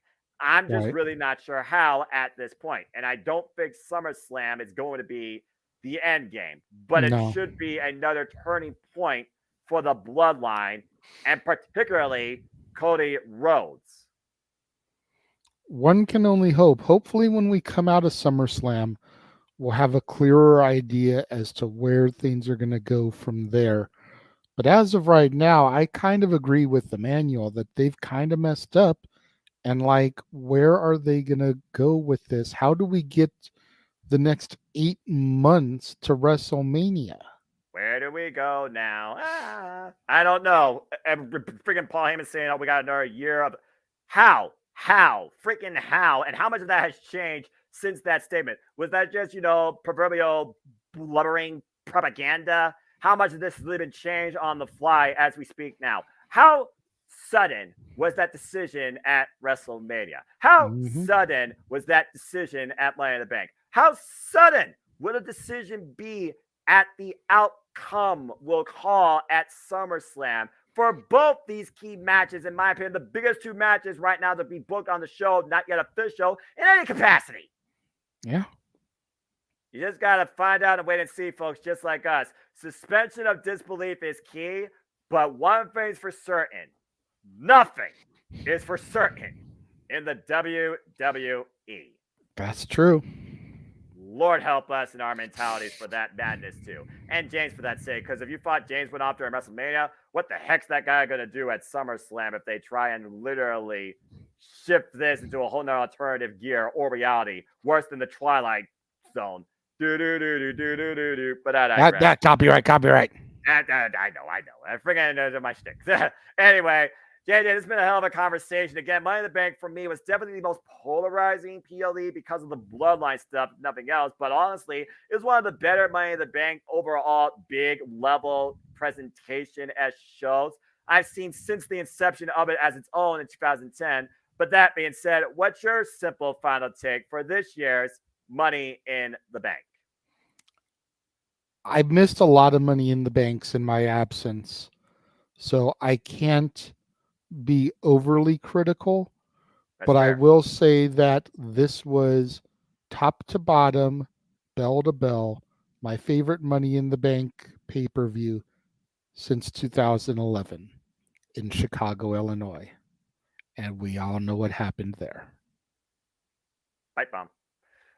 Well, that being said, that diffuses the bomb on this conversation, I think. So thank you, everybody, whether you've watched this entire thing or just tuned in, for tuning in. Again, we appreciate all your thoughts, all your comments, all your support. Please subscribe, comment, tell a friend. And if you have any further conversation pieces or opinions you want to share and you want to dictate the conversation before we conclude, Super Chat, Casting Studio. Super Chat, it's as simple as that. That being said, I know you sent me 3 graphics. So yes, sir. Without further ado, my good friend, before you relax and we prepare for Collision tonight, and I'll do the Excalibur rundown for that. Maybe we'll talk about that a tiny bit. Anything you want to plug or promote, and of course, you know where people can find you. But for those that don't know, you didn't know, where can people find you? You can always check me out on the social medias. Renegade JJ Williams on Instagram. ROWJJ Williams on the Twitter, Casa D18 Studios on YouTube. Emmanuel, don't even worry. I totally understand you super chatting later on tonight because you want to hear from the full panel. Don't trip. You always come through. Appreciate you, bro. Immediately following this presentation on my channel, I'm going to have my review of Brother Bear go up as I continue my 31 days of Disney this month. It's also new release Saturday, so as soon as that goes down, it's going to be my review of The Perfect Find, a Netflix original film. And then, of course, we've got open mic night coming later on this evening. Just a taste of the stuff that's going to be getting discussed this evening. You want a taste? I'm not going to go into everything, but yeah. Some of those images tie into each other. So it doesn't look like it's as much, and some of the things are just going to be simple talking points, you know. Logan Paul in the background is kind of there to kind of throw people off. The Logan Paul thing that I have to discuss is just a brief positive note talking point about, as Noah calls him, the viral disease. Fair enough. Not going to be a long, major discussion about him, but there was some news about him that came out over the course of the week in his personal life, if you will, that I do want to address. It's a positive touch. I respect that. So that's just what's coming up tonight. And then, of course, you've got the members only section of my channel that is live. This past Thursday, we had from Secret to Sensation NXT, Noah's Black and Gold NXT. Damn it. My NXT! Went live, my review of that DVD. This coming Thursday, it's going to be NXT Greatest Matches. Both of those are ready to go. Like I said, Secret to Sensation went live. Greatest Matches is recorded, edited, uploaded, ready to go. I'm still trying to get through watching the other two because with all the Disney stuff I've been getting through, it's been time consuming. Fair. But it is what it is. I'm gonna get through it all. Me and you still have our Money in the Bank call that we're gonna have to do, which, like I said, unless something drastic changes by the end of this weekend, it looks like we're gonna be calling the action from the inaugural WrestleMania 21 Money in the Bank ladder match, which I was there for live. So it's gonna kind of be cool to go back and watch it through a commentator's eyes and try to call the action and tell the story about it. Oh, bar none. I mean, shoot, that's one of my favorite matches. So. All right. Well, let's see here. We got one last thought here. Man, I always appreciate you. Noah, how does AEW fare if NXT never had those call-ups? Can you imagine? Well, that again is a whole different Twilight Zone, considering you think about last year's Impact, pun intended, at AEW All Out, which I believe, no, that was 2 years ago, which was Two Keys. But it's one of those things where a talent chooses to go where they want to go to redefine themselves or to try and challenge themselves as a sports entertainer or continue to elevate themselves as a professional wrestler. But just like Jeff Jarrett. That being said, to imagine the landscape any different than it is today is a far more bigger enigma, conundrum, and Morgan Freeman narrative that I could literally talk about for free, especially in these last few minutes. Again, the bottom line, I have not been happier to be a fan of this industry when it comes to the quantity and quality of talent showcasing across the board in all companies, flaws galore, and the amount of storytelling. Simple as that.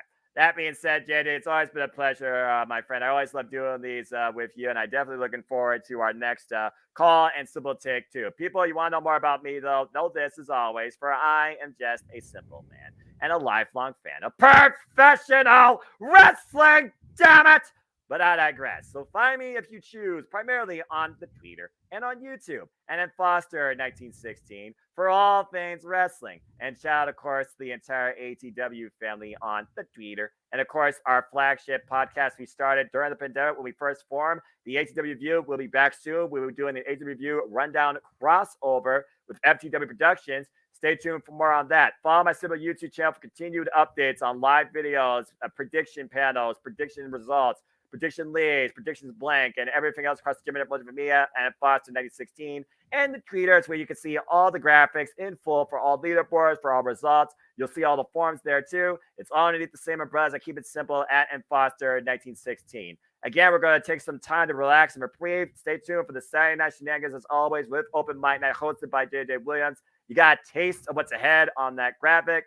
And then following that, stay tuned later next week for the latest edition of AEW Spark, whether it's with me, Owen, or James. That remains to be seen. If you haven't already, go check out our latest production, thanks in collaboration with No DQ. Thanks, boss man, where we covered Madison Square Garden SmackDown and Rampage 100th milestone episode. It was quite a fun time. And of course, right before that, as we talked about the Simple Take, go check out me and JJ's coverage of Money in the Bank. That was the kickoff to the expansion of the Jeff Beecham Network multiverse of media. We've only just begun, folks. We've only just begun. And we are just getting started as far as all this madness goes. Because, of course, the flagship of my channel, it's predicting, the next predicting will be Slammiversary, which, of course, right now has 9 matches booked, and probably one more will be made official. Stay tuned for more on that. It so far is me and Christopher Roth's time right now. Planned, as you see, is Friday live, 5:15 p.m. East Standard Time. We'll see who else joins the fun and make an impact too. And particularly if Trinity makes one hell of a first-time impact where somebody left the WWE to go to Impact to redefine themselves and find her glow. But can she dethrone the virtuosa Diana Perazzo? Long may she reign. You'll just have to wait and see as me and James will be on the call this coming weekend for Slammiversary. It's official. I was able to get it. Yay. Also, the following weekend, that Friday, because we're crazy, we'll also be doing City Predicting. I don't know if necessarily Friday or day prior, but we'll do it, of course, City Predicting and coverage of Ring of Honor, Depth Before Dishonor. So far, one match has been made official. It is Claudio Castagnoli defending the Ring of Honor World Championship against them boy. Looking for a different destiny, if I'm being honest with you. I'm, of course, talking about Crazy Chicken Man, Mark Briscoe. God bless that man's spirit. And boy, what a heavy influencing promo and encouragement by Eddie Kingston. Love him or hate him, one thing's for sure, Eddie Kingston nowadays is as real as it gets. Didn't talk about the win. Congratulations, by the way, though, on winning the NWA Strong Championship against Kenta. Didn't talk about the title or the win. Talked about inspiring that man. Respect. Selfless business. I'm very curious to see how Eddie Kingston does in the G1 Climax. Speaking of which, go find me, Zero James, the Wrestling Encyclopedia, Casey Gallagher, giving you a simple bracketology. That was anything but simple, but still was a lot of fun and a lot of mixed match thoughts and, foreshadowing. As we talk about G1 Climax 33, Born in the Ring in full, our winners, our outlooks, our weak points, our thoughts on the schedule, and so much more. And I will be back with a simple take following the first 2 days of action to give you the rundown of how the blocks are panning out so far, and if that has any impact towards as far as what I deem might be the winners or semifinalists of this year's G1 Climax. There is going to be no rest or reprieve for me. As we also talked about, and JJ will also be leading, we'll be talking more about the Owen, but let's just go ahead and get people a little bit up to speed, considering JJ, it continues tonight on Collision Live, because Saturday nights are all right for fighting. And the semifinals are finally here, as we got in the men's tonight. Ricka Starks renews hostilities with Powerhouse Hobbs. And CM Punk goes one-on-one with Samoa Joe for the 4th time, as far as Ring of Honor history goes. And one of those 4 men will be the winner next week, Saturday night, of this year's Owen Hart Foundation Men's Tournament. Who's your bet on? Let it be known, folks, because in less than an hour and 10 minutes, it will be clobbering time. But will it be absolute? Or is Joe going to kill Punk? You tell me. And I still think it's going to end up being Punk versus Starks in the finals. Personally, I'm holding out for that. This, though, might be a bit of a different dynamic since Willow, spoiler alert for those that didn't watch the Independence Day preview, Willow lost the NWA Strong Women's Championship to Julia Donna Del Mundo of Stardom. She is no longer a champion, but she has a rematch now with Athena, not for the Ring of Honor Women's World Championship, but trying to get that win back since February, as our semifinals are set, and one of those semifinal matches take place tonight. Willow Nightingale versus Athena 2. Can Willow beat Athena, or is Athena once again going to prove that everyone else is porcelain? And if you don't step up, you get stepped out. I'm still holding out for Sky Blue, though. I'm just going to say that for the record. Yeah, I think I'm torn on this one. Me too. Because I want it to be Willow versus Sky Blue, but I don't want 2 face versus face matches in the finals. Yeah, that's the thing. So is it going to be Willow versus Ruby, or is it going to be Athena versus Sky Blue? Because we're not going to get Athena versus Ruby and have heel versus heel. Oh, hell no. You're kidding me? I think we're going to end up with Athena versus Sky Blue. And then they may run it back at Death Before Dishonor. I beat you to win the Owen. Now I'm going to come after you and take your title too. Or Athena gets so pissed off that she literally calls out Sky Blue, "Congratulations, you won." Then kick her ass and literally says, "You think you can beat me? Beat me where it matters. You want this? Then I will see you at Death Before Dishonor." Infuriate the fallen goddess. That's the key thing to think about there, JJ. I'm very curious to see what happens tonight on Collision. I'll be watching in an hour. Yeah, I can't wait. shout out to HW crew. Will be, of course, having our little Zoom party with that. And of course, as I said, my Simple YouTube channel does simple takes, some predictions, of course, conjunction live watch on events. You just checked out the Simple Take of Money in the Bank. We thank all of you. The next Simple Take will, of course, be, as we cover primarily WWE and AEW, SummerSlam, followed by AEW All in London at Wembley Stadium and AEW All Out. Those are the next 3 Simple Takes to come. As far as predicting why Summerversary is the next one on the ballot, and Death Before Dishonor follows that, here's the next ones coming up as we have NXT, not my NXT, Great American Bash, SummerSlam, Impact, NWW, Multiverse United 2, Emergence, AEW All In, and AEW All Out. And as far as live watch-along events, why 200 is not official for AEW Dynamite, what is official is this. As we will do a watch-along for Summerversary, AEW's Blood and Guts, Death Before Dishonor, NXT, SummerSlam, Multiverse United 2, All Out, and All In. And I'm sure something else might be filled in there too. I'll update it as needed. And that's just some of the crazy madness that my voice and my channel and us in general are involved here on our own platforms and across the Jeff Beaton Network multiverse of media too. But as always, I'd like to conclude, there are no winners, there are no losers, there are no betters, just fans with opinions for this passion we all share, and I do agree with that take. So at the end of the day, folks, support one another, respect each other, protect your mentality too, treasure your families, and just enjoy life and enjoy professional wrestling. It's as simple as that. But with that being said, thank you so much once again for tuning in. Please subscribe, comment, and tell a friend. Hit the bell, those videos live on demand on either of these channels or any of the channels here in the multiverse of media. Hit the subscribe button, help us keep growing our YouTube communities. I assure you our creative passions and content is not lamp anytime soon. Super chat this man, give him a sticker, show him some love. He monetized now. He needs it. He wants it. He deserves it. Show him some love, if you will. Even on open mic night, we welcome all of that too. Even at the price of my dinner, because I'm sure they're going to have shenanigans planned for me as always too. Damn it. But until then, damn it.